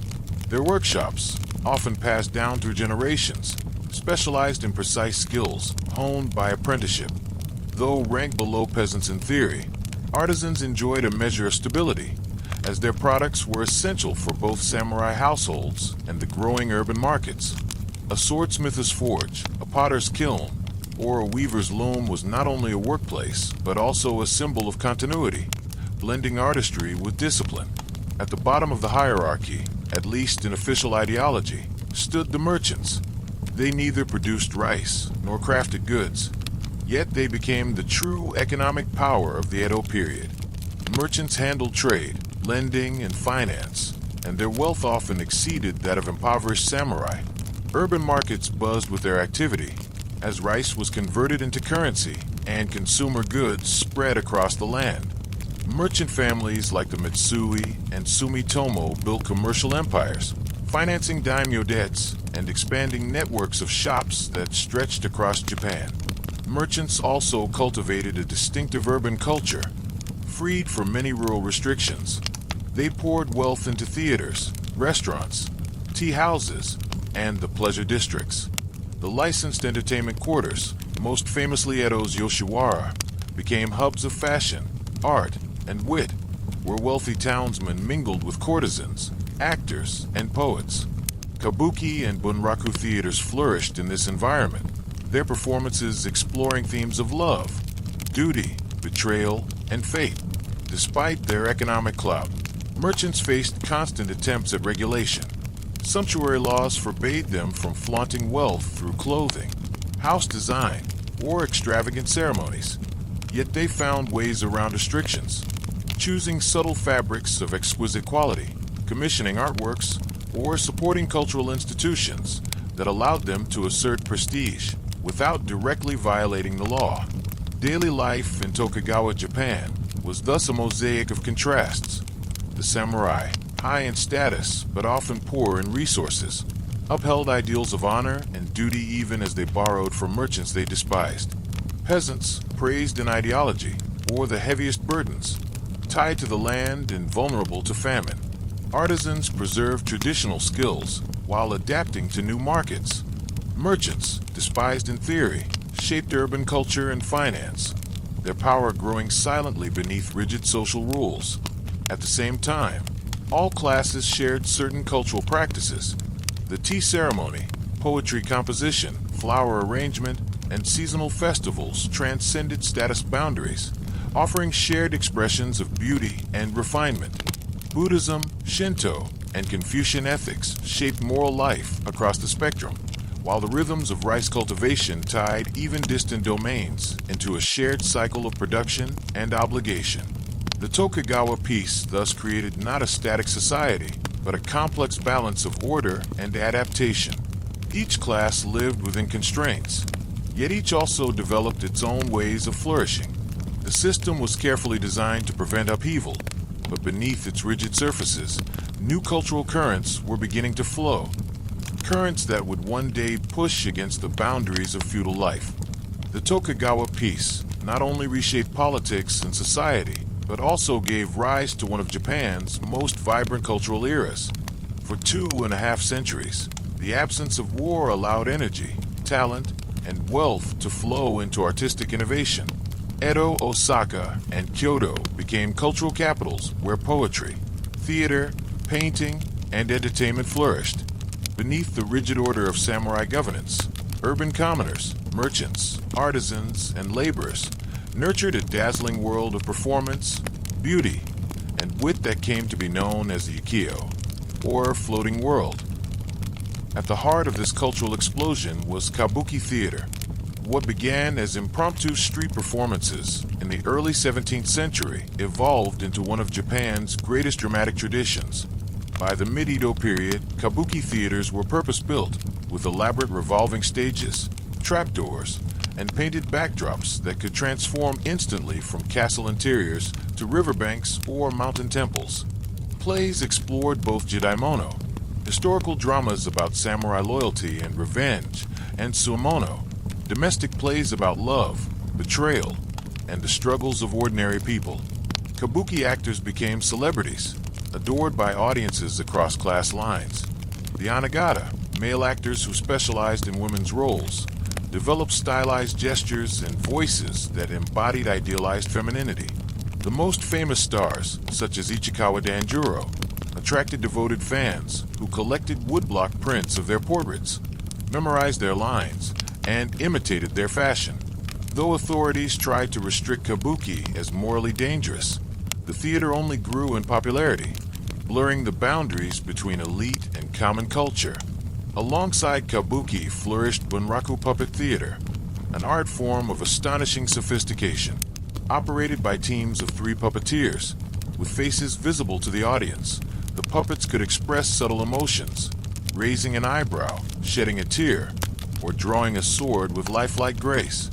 Accompanied by the mournful tones of the shamisen and the chanting of a narrator, bunraku performances brought to life the works of master playwrights like Chikamatsu Manzaman.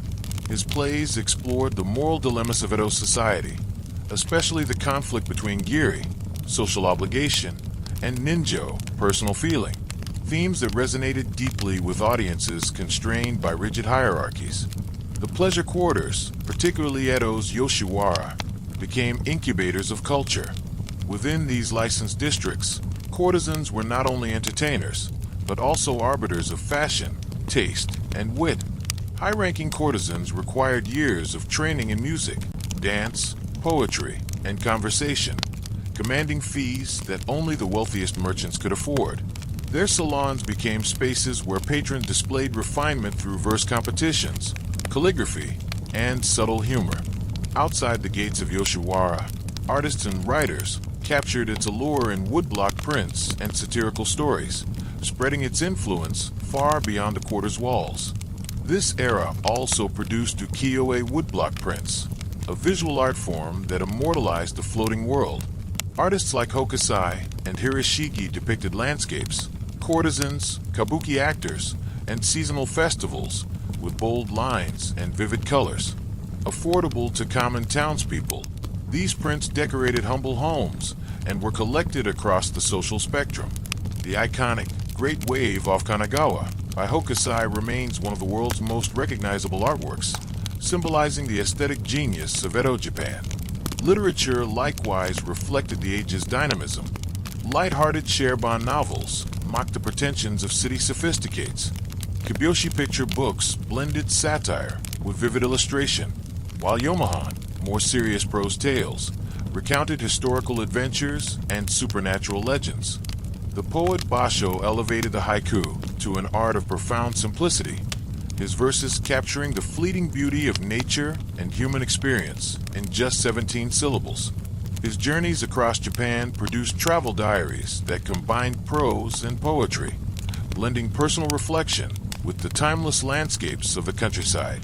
Beyond entertainment, Edo culture reflected deeper shifts in society. Samurai, increasingly impoverished, turned to arts like calligraphy, tea ceremony, and painting to sustain their prestige. Merchants, officially ranked lowest, became patrons of theater and art. Using cultural capital to assert influence, they were denied politically. Urban audiences demanded works that spoke to their lives, tales of star-crossed lovers, witty satires of hypocritical officials, and depictions of seasonal pleasures in city streets. This democratization of culture was unprecedented in Japan, whereas earlier artistic traditions were confined to courtly or monastic elites. Edo popular culture belonged to townspeople. The floating world celebrated impermanence and enjoyment in the moment, echoing Buddhist themes while embracing urban vibrancy. Its pleasures were temporary, its fashions ever-changing, yet precisely in their ephemerality lay their charm. The authorities alternately tolerated and censored this flourishing culture. Kabuki was at times banned or restricted, courtesan extravagance curtailed by sumptuary laws, and satirical writings suppressed as subversive. Yet the appetite for entertainment proved unstoppable. Even samurai, forbidden by status to patronize theaters and pleasure districts, often visited in disguise. The rigid lines of Tokugawa society blurred in these cultural spaces, creating a common ground where laughter, music, and art dissolved social distinctions, if only for a moment. The flowering of Edo culture also left a lasting legacy. Ukiyo-e prints later influenced European artists like Van Gogh and Monet. Kabuki and bunraku remain living traditions, celebrated on international stages. Haiku, once a pastime of wandering poets, became one of the world's most beloved poetic forms. The floating world, though long vanished, continues to inspire art, film, and literature, embodying the spirit of Edo Japan, refined yet playful, disciplined yet free. In the end, Edo culture was more than mere entertainment. It represented a profound expression of life in an era of peace and order, when energy that once fueled warfare instead blossomed into art. It gave common people a voice, elevated beauty in the everyday, and revealed that within the constraints of feudal hierarchy, the human spirit could still find ways to flourish, laugh, and dream. The stability of Tokugawa Japan created fertile ground for intellectual exploration. Freed from the constant warfare of the Sengoku period, scholars, samurai, and educated commoners turned their attention to questions of governance, morality, history, and Japan's place in the world. Beneath the surface of rigid hierarchy and political control, intellectual currents flowed that would both sustain and eventually undermine the Tokugawa system. At the heart of official ideology lay Neo-Confucianism, imported from China and systematized during the Song dynasty. The Tokugawa shogunate promoted Neo-Confucian principles as the philosophical foundation of its rule, emphasizing loyalty, hierarchy, and moral self-cultivation. The shogun established the Shohiko Academy in Edo to train samurai officials in Confucian classics, while domain schools across Japan adopted similar curricula. Neo-Confucianism provided both ethical guidance and political justification, portraying society as a natural order in which rulers governed with benevolence and subjects responded with obedience. Yet Neo-Confucian thought was not monolithic. Within its broad framework, competing schools of interpretation emerged. The Kagaku, ancient learning, school urged a return to the original texts of Confucius and Mencius, rather than later commentaries, fostering a spirit of critical inquiry. Thinkers such as Yamaga Soko reinterpreted Confucian ideals to suit Japanese realities, recasting the samurai not simply as warriors, but as moral exemplars and guardians of cultural refinement. This intellectual adaptation both reinforced samurai authority and subtly questioned its foundations. Alongside Confucian orthodoxy, the Shingaku movement, hard learning, spread practical moral teachings to merchants and artisans. Founded by Ishida Baigon in the 18th century, Shingaku blended Confucian, Buddhist, and Shinto elements into lectures accessible to commoners. It legitimized commercial activity as socially valuable when conducted with honesty and diligence, offering ethical frameworks to a class officially ranked lowest, but increasingly vital in economic reality. By addressing everyday concerns with a mix of philosophy and parable, Shingaku bridged the gap between abstract Confucian ideals and the lived experience of urban commoners. Even more radical in its implications was Kokugaku, national learning, a movement dedicated to rediscovering Japan's ancient traditions. Scholars like Motori Norinaga and Kumo Nomobuchi turned away from Chinese models to study native texts, such as the Kojiki and Menyosho. Through painstaking philological analysis, they sought to recover what they believed was a pure Japanese spirit, emotional sincerity, reverence for nature, and loyalty to the imperial line. Norinaga, in particular, argued that Japan's uniqueness lay in its divine origins, contrasting its intuitive aesthetics with what he criticized as the overly rational and moralistic Chinese tradition. Though Kokugaku began as a literary and linguistic project, its implications became political. By elevating the emperor as the true spiritual center of a nation, Kokugaku thinkers implicitly questioned the legitimacy of Tokugawa rule. Later scholars like Hirata Atsutane expanded Kokugaku into a quasi-religious worldview, calling for the revival of Shinto practices and asserting Japan's divine superiority over foreign nations. These ideas would eventually feed into the nationalism of the late Tokugawa and early Meiji periods, contributing to the slogan Sano Joy, revere the emperor, expel the barbarians. While Confucianism and Kokugaku debated Japan's moral and spiritual identity, another current of thought arrived from an unexpected source: the Dutch trading post at Dejima in Nagasaki. Through this tiny window to the outside world, Japanese scholars gained access to European science and medicine, a field known as Rengaku, Dutch learning. At first, Rengaku focused on practical needs, especially anatomy and medicine. Japanese physicians studied Dutch translations of European works, performing dissections that confirmed the accuracy of Western anatomical illustrations. Sugita Genpaku's Kaitai Shinsho, New Book of Anatomy, published in 1774, marked a turning point, as scholars verified with their own eyes that European science revealed truths unknown to traditional East Asian medicine. Sugita later described the experience as like walking in darkness when suddenly a light appeared. For medicine, Rengaku expanded into astronomy, physics, geography, and military science.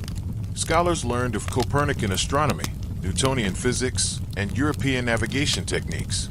Figures like Takahashi Yashitoki calculated planetary orbits with unprecedented precision, while Ino Tadataka conducted the first accurate survey of Japan's coastline using Western methods.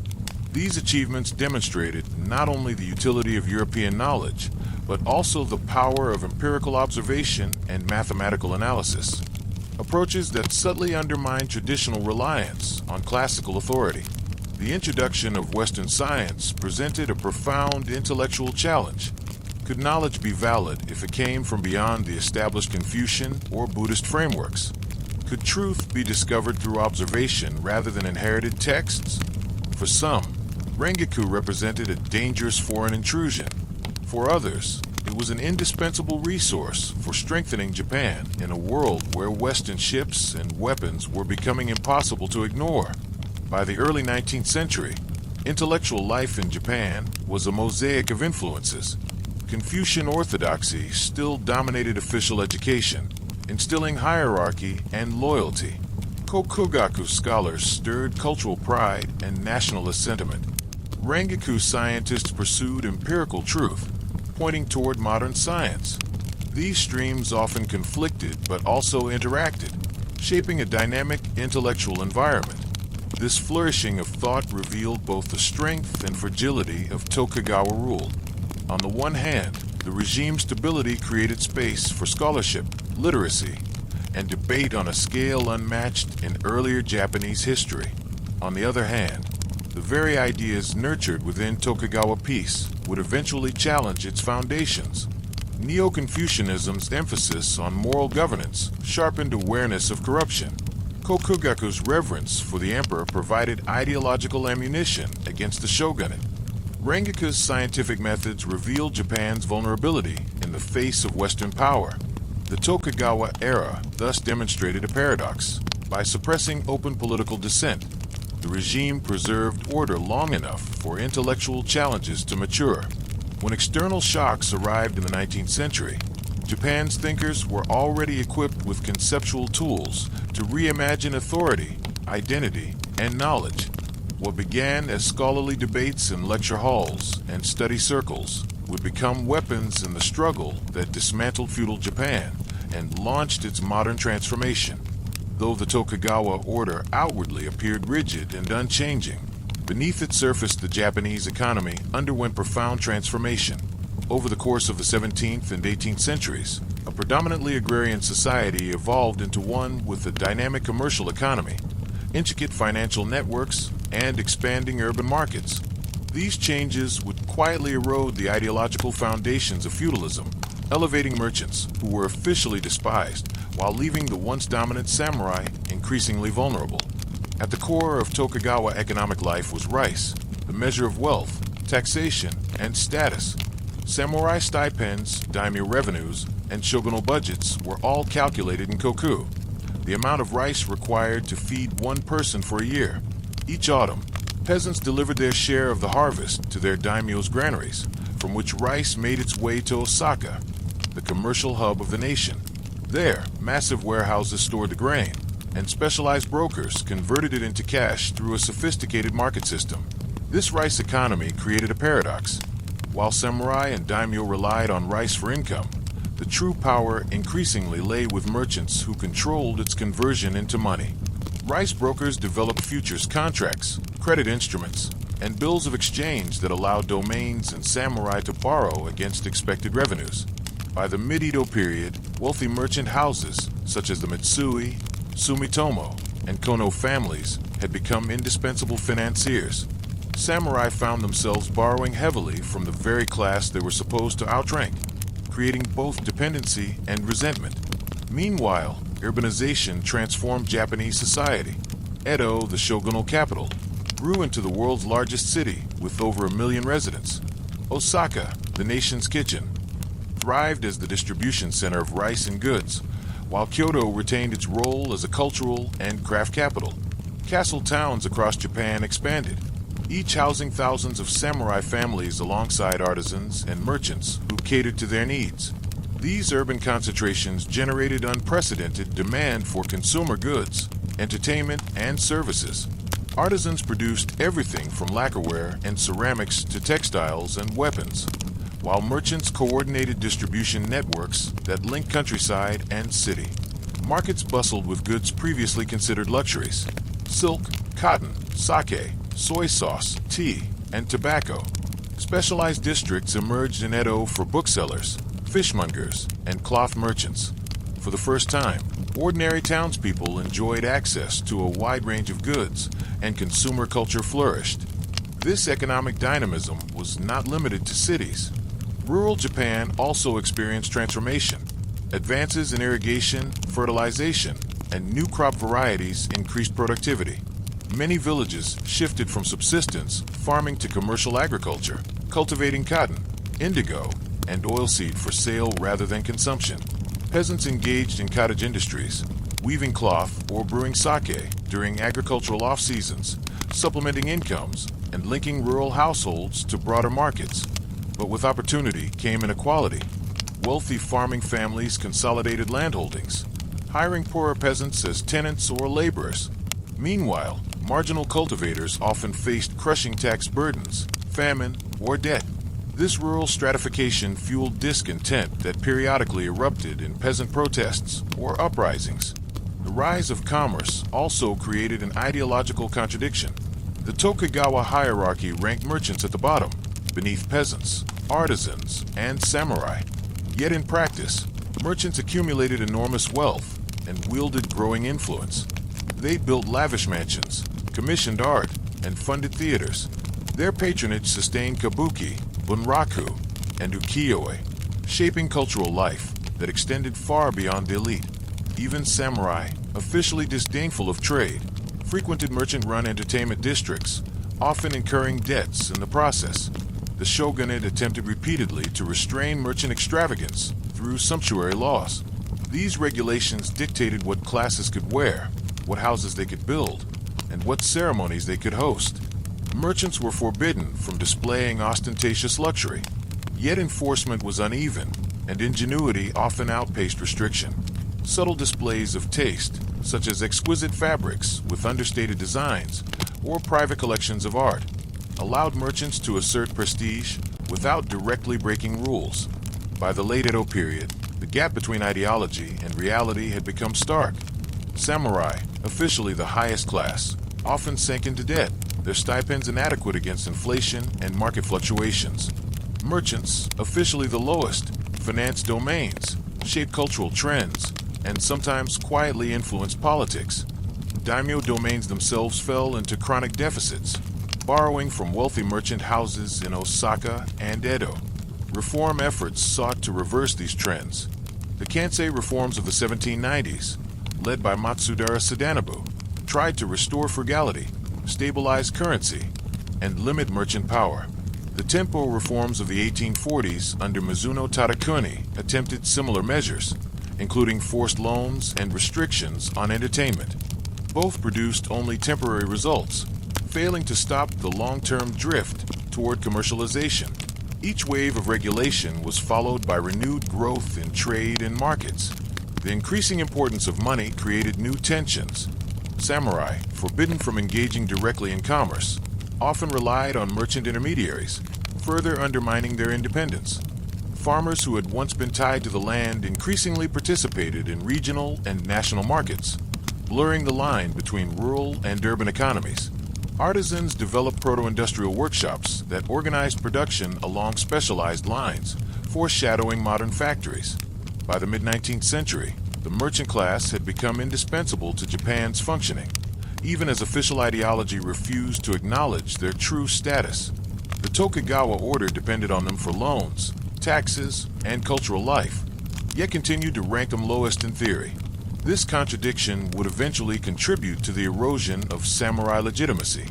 When foreign ships appeared in Japanese waters, it was not the impoverished samurai, but the resourceful merchants who possessed the financial networks and global awareness necessary to navigate the coming changes. The economic shifts of the Edo period thus reveal a society in quiet but profound transformation. The rigid hierarchy remained in place, yet wealth and influence flowed in directions the system was not designed to accommodate.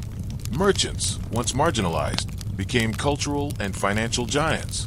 Samurai, once dominant, became dependent. Peasants, once idealized as the nation's foundation, bore the heaviest burdens, while commercial crops drew them into markets beyond their control. This tension between feudal ideology and commercial reality did not immediately topple the Tokugawa order, but it weakened its foundations. The economy that had sustained 2 centuries of peace was evolving into something far more complex, an interconnected web of markets, money, and merchants. And in that evolution lay both the prosperity of Edo Japan and the seeds of feudalism's decline. Beneath the serene image of Tokugawa stability lay deep tensions. The shogunate's success in imposing peace did not eliminate resentment, hardship, or resistance. From large-scale uprisings to symbolic acts of loyalty and vengeance, the Edo period witnessed moments when the rigid order cracked, revealing the fragile balance between control and rebellion.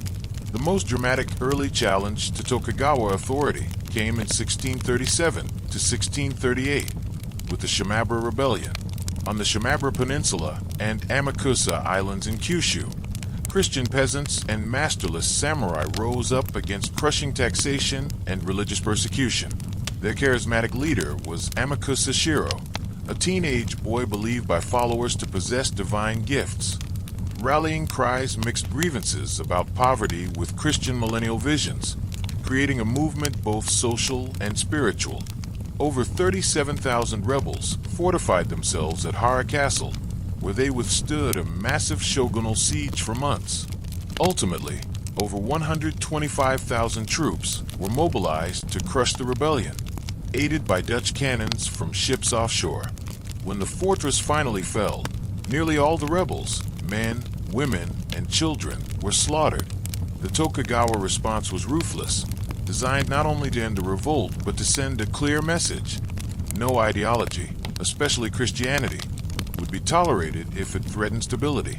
After Shimabara, anti-Christian policies hardened, with compulsory registration at Buddhist temples and the infamous Fumi ritual, forcing suspected Christians to trample on sacred images or face torture and death. Christianity was driven underground, surviving only in secret communities of hidden Christians for over 2 centuries. While Shimabara was exceptional in scale, peasant uprisings were far more common. Thousands of protests erupted throughout the Edo period, often sparked by excessive taxation, rice shortages, corrupt officials, or famine. Most began peacefully, with petitions to local authorities.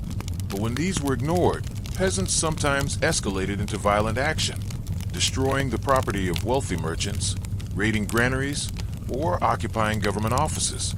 These uprisings were called Yunechi, world rectification, movements, driven by a belief that unjust officials or exploitative systems needed to be overturned to restore proper order.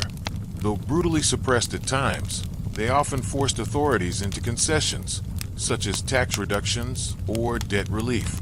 The shogunate developed a pattern of response: punish ringleaders harshly while quietly addressing grievances to prevent further escalation. This carrot and stick approach maintained stability while acknowledging the limits of rigid control. Urban centers also saw unrest.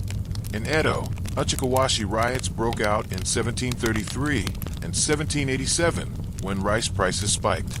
Crowds destroyed rice brokers' warehouses, targeting the visible symbols of inequality. In crowded cities, anger spread quickly, sometimes through anonymous satirical pamphlets posted in public places. Authorities struggled to contain this urban discontent, which revealed how fragile peace could be in the face of economic crisis. Resistance was not limited to peasants and townspeople. Within the samurai class, conflict often took subtler forms. Disputes over succession within domains or factions in government could erupt into intrigue, petitions to the shogunate, or in rare cases, violence. The most dramatic samurai resistance came from ronin, masterless warriors cut loose from feudal bonds. The most famous case was the AKO incident of 1702, immortalized as the tale of the 47 ronin. When their lord, Asano Naganori, was forced to commit seppuku for attacking a shogunal official who had insulted him, his retainers became ronin. For 2 years they disguised their intentions, living as merchants or monks, while secretly plotting revenge. One snowy night, they stormed the mansion of their enemy, Kira Yashinaka, and killed him in a carefully coordinated assault. Their act posed a dilemma for the shogunate. Private vengeance was strictly forbidden, yet the ronin had displayed the highest ideals of Bushidō: loyalty, perseverance, and self-sacrifice. After weeks of debate, the authorities ordered them to commit seppuku. Their honorable death acknowledged both their crime and their virtue. The 47 ronin immediately entered popular culture. Kabuki plays, bunraku dramas, and countless woodblock prints transformed them into paragons of samurai honor. For audiences, their stories symbolized the contradictions of Tokugawa society, where official law demanded obedience to bureaucratic rules, but cultural values still celebrated loyalty and courage above all else. The Ronin's act became a myth that resonated far beyond its time, shaping Japanese notions of duty and sacrifice for centuries to come. To maintain order, the Tokugawa developed elaborate systems of surveillance and control. Inspectors known as Metsuke traveled in disguise, monitoring domains, officials, and commoners. In Edo, networks of informants recruited from outcast groups reported on gambling dens, brothels, and suspected conspiracies. Movement across the country was tightly regulated by checkpoints, with travelers required to carry documents proving their identity and purpose.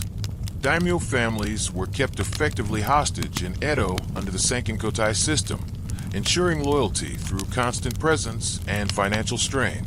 Despite this, unrest never fully disappeared. The Tokugawa order was stable, but never without friction. Tensions simmered in rural villages, urban neighborhoods, and among restless samurai. Rebellion and resistance, though usually contained, revealed the underlying pressures of a society where ideology and reality often clashed. The Shimabara massacre demonstrated the regime's determination to crush threats decisively. The countless peasant uprisings showed that hardship could not be erased by ideology alone, and the tale of the 47 Ronin revealed the emotional contradictions within the samurai code itself. Together, these episodes highlighted truth about Edo Japan. Peace was real, but it was never absolute. It was maintained through constant negotiation, suppression, and adaptation. In the end, these moments of resistance were not strong enough to topple the Tokugawa order on their own, but they left behind legacies of martyrdom, honor, and justice denied, stories that would inspire later generations when the pressures of the 19th century forced Japan to rethink its future. By the mid-18th century, the Tokugawa order had entered its second century of peace. Outwardly, the shogunate maintained stability with the same rigid hierarchy: samurai, peasants, artisans, and merchants. But beneath this ideological structure, economic and social realities were shifting dramatically. Wealth and cultural influence were flowing not toward samurai and daimyo, but toward townspeople, merchants, and proto-industrial producers who were reshaping Japan's future in subtle but profound ways. The most visible transformation was the explosive growth of urban centers. Edo, with over 1 million inhabitants, was the largest city in the world, a metropolis of samurai retainers, artisans, merchants, and laborers.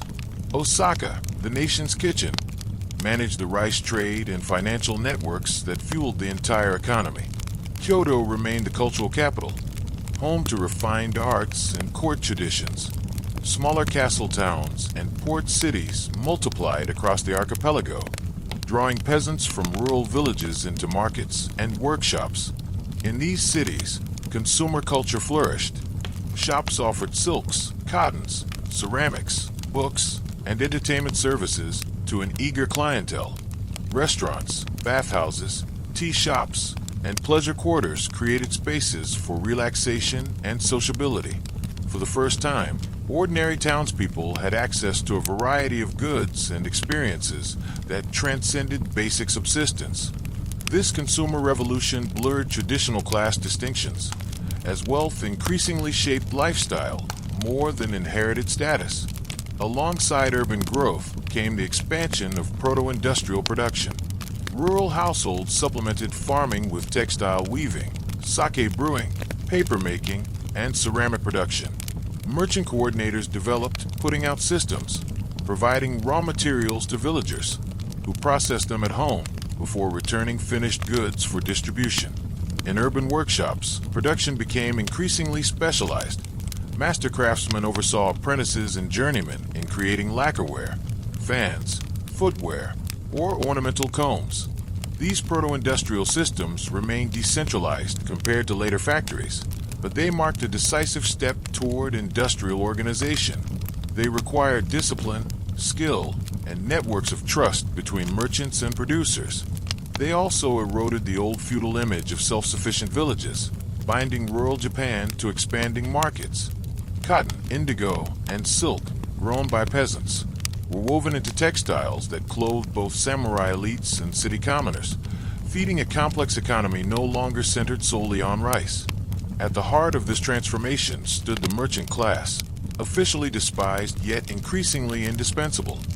Merchant houses like Mitsui and Sumitomo grew into financial empires, lending money to daimyo and investing in nationwide networks of shops. The Mitsui family pioneered innovations such as department-style stores in Edo and Osaka, where customers could browse a wide range of goods.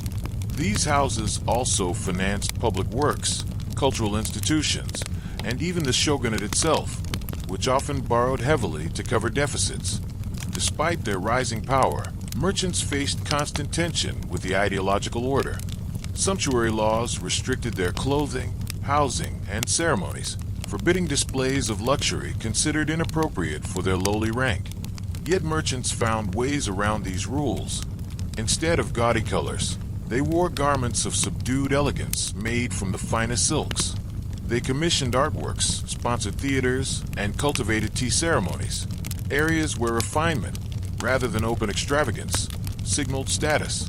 This paradox, merchants officially at the bottom, yet culturally and economically dominant, defined the late Edo period. Samurai, once proud warriors, became increasingly dependent on loans from the very merchants they disdained. Daimyo domains, their rice-based revenue stagnant, mortgaged future harvests to cover expenses. Merchants, in turn, gained quiet leverage over the political and cultural life of the nation, even if denied formal recognition. The samurai's economic struggles highlighted the widening gap between ideology and reality. Fixed stipends, paid in rice, failed to keep up with inflation and market fluctuations. Many lower-ranking samurai lived in poverty, pawning swords or taking side jobs as teachers and guards. Samurai pride clashed with financial desperation, producing status anxiety that rippled through society. Some responded by embracing frugality and study, while others fell into debt and disillusionment. Meanwhile, peasants bore the brunt of taxation, while agricultural innovations, new seed varieties, irrigation systems, and double cropping raised productivity. Much of the surplus was siphoned away to sustain samurai and daimyo households. Rural stratification deepened. Wealthy peasants accumulated land, while poorer families became tenants or migrated to cities for work. Famine years, such as during the Tempo famine of the 1830s, brought devastation, sparking protests and uprisings against exploitative taxation and corrupt officials. Despite these hardships, late Edo society saw an extraordinary flowering of popular culture, much of it sustained by merchant wealth. Kabuki and bunraku theaters matured into sophisticated art forms, with professional actors and playwrights. Ukiyo-e woodblock prints captured landscapes, courtesans, and kabuki stars, offering affordable art for common households. Satirical novels and picture books mocked samurai pretensions while celebrating urban wit. The culture of Edo was thus inseparable from the commercial energy that merchants unleashed. The shogunate attempted to respond with periodic reform movements, such as the Kansei Reforms, 1780s, 1790s, and the Tempo Reforms, 1840s. These campaigns sought to restore traditional values, cut merchant luxury, stabilize rice prices, and enforce samurai frugality. While they produced temporary effects, none could halt the long-term commercialization of the economy. The tide of market forces, once unleashed, proved impossible to reverse. By the mid-19th century, Japan's economy was a hybrid of old and new. Officially, rice and samurai defined the system. In reality, money and merchants had become the true lifeblood of society. Proto-industrial production linked rural villages to urban centers. Merchants financed governments, shaped culture, and commanded vast wealth, even as ideology continued to rank them lowest. This contradiction revealed the limits of Tokugawa order and foreshadowed the transformations that external pressures would soon accelerate. The late Edo economy thus embodied a society in transition, feudal in theory but proto-modern in practice. It showcased both the resilience and fragility of Tokugawa Japan. The prosperity of cities and markets coexisted with peasant hardship and samurai decline. Cultural brilliance blossomed even as political legitimacy frayed.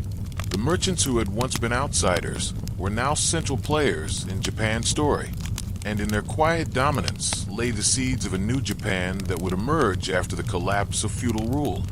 For more than 2 centuries, the Tokugawa shogunate maintained its sakoku, or closed country, policy. Foreign trade was restricted to a handful of ports, most famously the Dutch enclave at Dejima in Nagasaki, where limited exchange of goods and knowledge occurred under careful surveillance. Christianity was banned, foreign travel was forbidden, and Japan appeared to the outside world as an island fortress of isolation. Yet by the late 18th and early 19th centuries, global currents of imperial expansion began to break upon Japan's shores, testing the resilience of Tokugawa rule.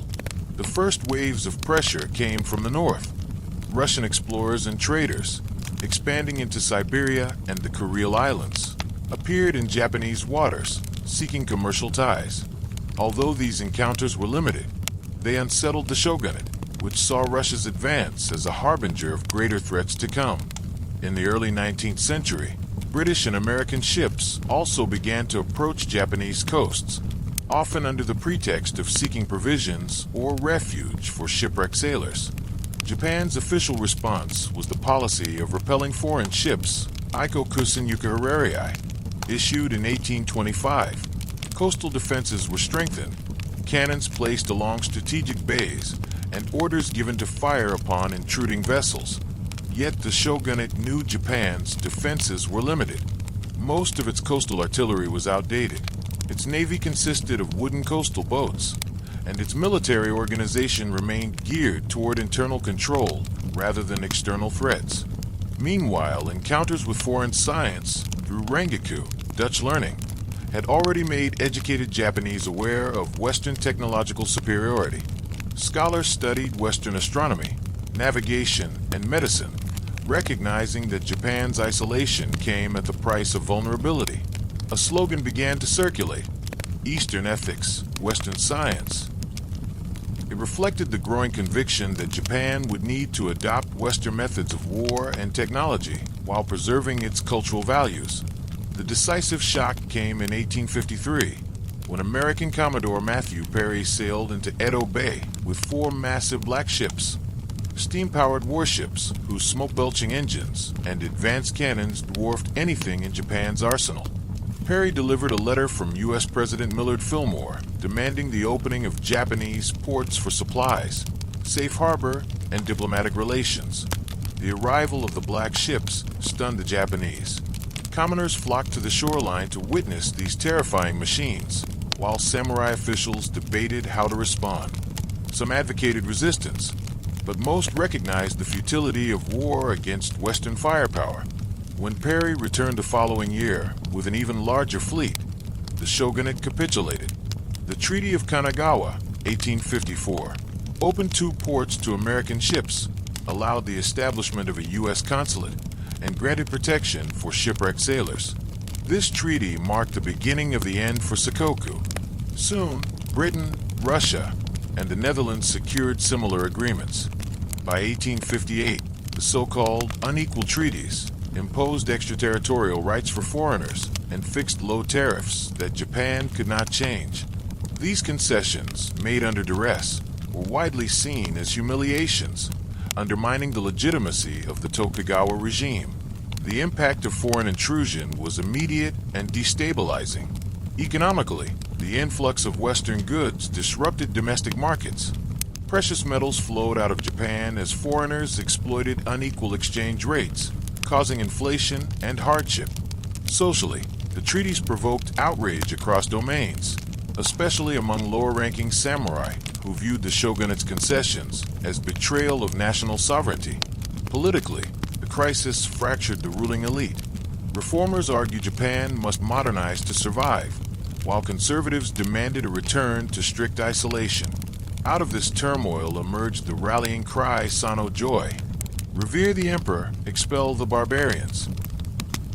For many discontented samurai, particularly in domains like Chashu and Satsuma, reverence for the emperor offered an alternative source of legitimacy to the faltering shogunate. At the same time, they recognized the irony. To expel the barbarians, Japan would first need to adopt their weapons and technology. Foreign pressures also reshaped intellectual and cultural life. Scholars like Sakuma Shozen and Yokoi Shonen argued for selective westernization, adopting modern military and industrial techniques while maintaining Japan's ethical and spiritual core. Military reformers studied Western gunnery, navigation, and shipbuilding. Entrepreneurs began experimenting with modern factories, shipyards, and schools for technical training. Yet modernization was uneven, contested, and politically dangerous.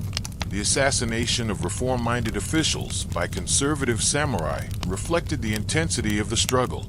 Foreigners, meanwhile, became targets of violence in Edo and Kyoto, prompting retaliatory bombardments of Japanese coastal defenses by Western navies. Each clash underscored Japan's vulnerability and deepened the sense of national crisis. By the 1860s, it was clear that the Tokugawa shogunate could no longer maintain both domestic legitimacy and international independence.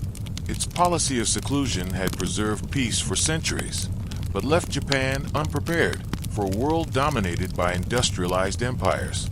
The black ships had not merely opened Japanese ports, they had exposed the weakness of a political order designed for internal stability, not global confrontation. Foreign pressures thus became the external shock that, combined with internal contradictions, pushed Japan toward revolution. The crisis of sovereignty gave urgency to reformers, emboldened opposition domains, and rallied disaffected samurai under the banner of the emperor. Within a decade of Perry's arrival, Japan would descend into civil war, and the Tokugawa order that had endured for over 2 centuries would collapse. By the mid-19th century, the Tokugawa shogunate stood at a crossroads. For more than 2 centuries, it had preserved stability through rigid hierarchy, surveillance, and carefully balanced authority. But foreign intrusion exposed its vulnerability, while internal discontent sapped its legitimacy. What followed was one of the most dramatic political transformations in world history: the fall of Japan's feudal order and the birth of the modern state under the Meiji Restoration. The arrival of Commodore Perry's black ships in 1853 set off a chain reaction. The shogunate's decision to sign unequal treaties with the United States and European powers sparked widespread outrage. Many viewed the concessions as humiliating betrayals, proof that the Tokugawa could no longer protect Japan. Domains traditionally hostile to Tokugawa rule, especially Satsuma, Chashu, and Tosa, emerged as centers of opposition, rallying disaffected samurai to the cause of imperial restoration. The ideological weapon of choice was Sano Joy: revere the emperor, expel the barbarians. Lower-ranking samurai, frustrated by economic hardship and blocked advancement, embraced the slogan with zeal. The emperor, long a symbolic figure in Kyoto, became the rallying point for those who sought to strip power from the shogun. At the same time, pragmatic leaders recognized that expelling the barbarians was impossible without adopting their technology and methods. Thus, the slogan became a paradox, an expression of anti-foreign sentiment that fueled pro-modernization reform. The 1860s were a decade of turbulence. Political assassinations, riots, and factional struggles racked Kyoto and Edo. The assassination of Tsuneyosuke in 1860, the shogunate's senior counselor, who had signed treaties with the West, symbolized the regime's declining ability to control radical elements. In Chashu, anti-shogun samurai clashed with shogunal troops in the 1864 Kinmon incident, while Satsuma forces experienced humiliation when British warships bombarded Kagoshima after the murder of a British merchant.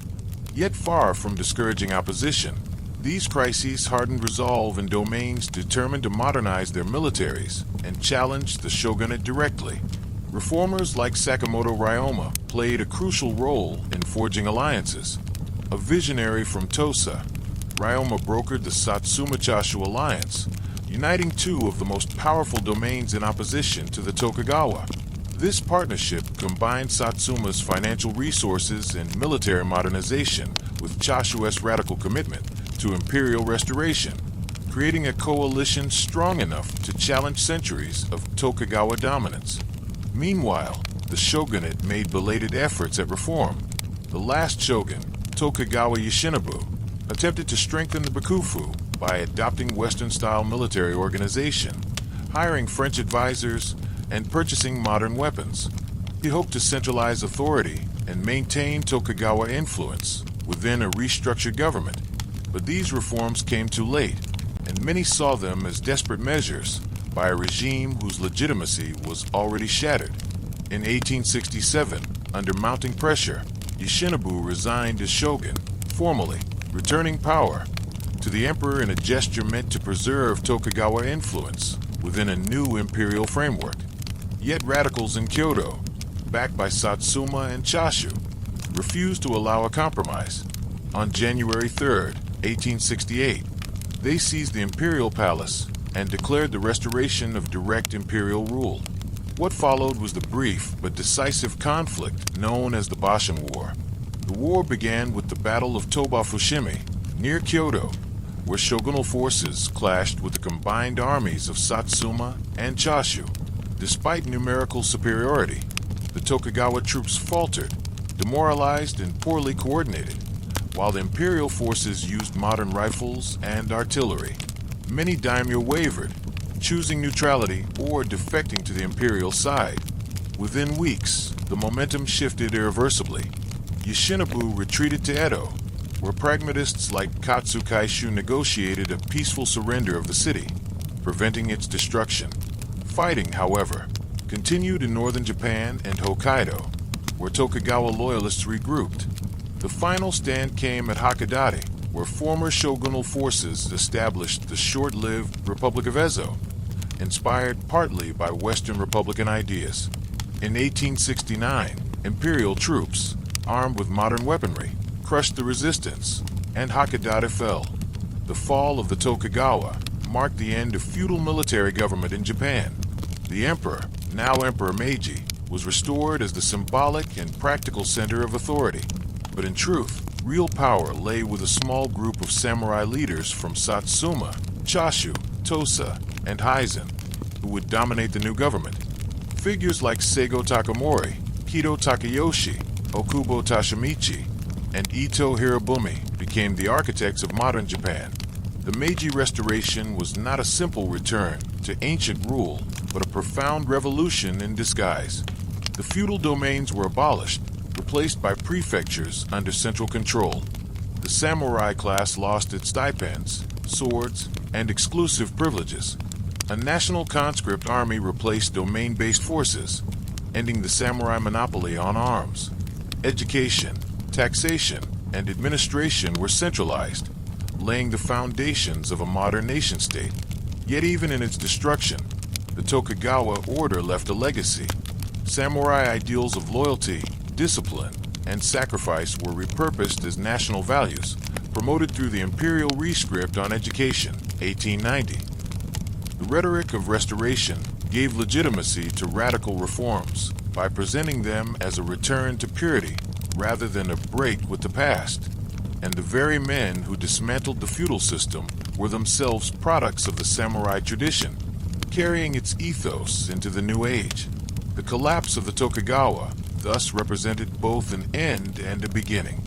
It ended centuries of feudal hierarchy, samurai privilege, and isolation. But it also began Japan's astonishing transformation into a modern power. In less than half a century, the country would emerge as an industrialized nation, defeating China and Russia in wars and joining the ranks of global empires. None of this could have happened without the dramatic upheaval of 1868, when the old order gave way to the new. The fall of the Tokugawa shogunate in 1868 marked the end of Japan's feudal era, but it did not erase the samurai. Though the class itself was abolished, its cultural, ethical, and aesthetic legacy endured, shaping Japanese identity well into the modern age and far beyond its borders. The samurai story is not simply one of warriors who vanished. It is the tale of a tradition transformed, adapted, and reimagined across centuries. The immediate aftermath of the Meiji Restoration was traumatic for many former samurai. Their hereditary stipends were converted into bonds and later eliminated, severing the economic foundation of their status. The Heitori Edict of 1876 banned the wearing of swords in public, striking at the very symbol of their identity. Conscription laws created a new national army that erased the samurai monopoly on arms. For centuries, the sword had been their soul. Now it was forbidden. Some resisted violently. The most famous was the Satsuma Rebellion of 1877, led by Seigo Takamori, once a hero of the Meiji Restoration. Seigo, disillusioned by the rapid westernization of Japan and the marginalization of the warrior class, rallied tens of thousands of former samurai in defiance. His forces fought valiantly, but were no match for the modern imperial army armed with rifles and artillery. After their defeat, Seigo committed ritual suicide, becoming a martyr in the eyes of many. The Satsuma Rebellion symbolized the last stand of the traditional warrior against the forces of modernity. Yet while the samurai as a social class disappeared, their values did not. The Meiji state consciously repurposed Bushidō, the samurai code, transforming it from a warrior ethic into a national ideology. Loyalty to one's lord became loyalty to the emperor. Readiness to die in battle became readiness to sacrifice for the nation. The 1890 Imperial Rescript on Education enshrined virtues of loyalty, self-discipline, and filial piety, teaching every schoolchild a moral framework rooted in samurai tradition. In this way, the warrior spirit was woven into the fabric of modern Japanese identity. Samurai influence also extended into military modernization. Many former samurai became officers in the new army and navy, applying their training and discipline to Western-style institutions. Others entered government as bureaucrats, diplomats, and educators, guiding Japan's rapid industrialization. Some turned to business, using their education and networks to found companies that would grow into powerful corporations. Thus, the warrior elite helped lay the foundations of modern Japan, even as their swords were sheathed. Culturally, the samurai left an indelible mark. Martial arts, once practical battlefield skills, evolved into disciplines of self-cultivation practiced worldwide. Kendo, Judo, Karate, and Aikido. Zen aesthetics, cultivated by samurai patrons, shaped Japanese architecture, gardens, and design. The tea ceremony, calligraphy, and poetry, arts once refined in castle towns, remain vital traditions that blended simplicity with discipline. Samurai ideals of restraint, honor, and attention to detail became hallmarks of Japanese cultural identity. Even internationally, the samurai captured imaginations. Western observers romanticized them as noble warrior philosophers, akin to medieval knights. In 1900, Naito Benatsu published Bushidō, The Soul of Japan in English, presenting the samurai ethic as Japan's equivalent of European chivalry. This book spread the idea of Bushido worldwide, shaping Western perceptions of Japan as a land of discipline, loyalty, and honor. Though simplified, these portrayals became enduring symbols, influencing everything from diplomacy to literature. In the 20th century, the samurai legacy was invoked in more troubling ways. During Japan's imperial expansion and the Second World War, militarists appropriated Bushido to justify extreme sacrifice and unquestioning obedience. Kamikaze pilots were praised as modern samurai, embodying the ideal of death before dishonor. This militarization of samurai ideals ended in devastation, leaving Japan to reckon with how warrior traditions had been distorted for nationalist purposes. Yet in the post-war era, the image of the samurai was reborn once more, this time in cultural imagination.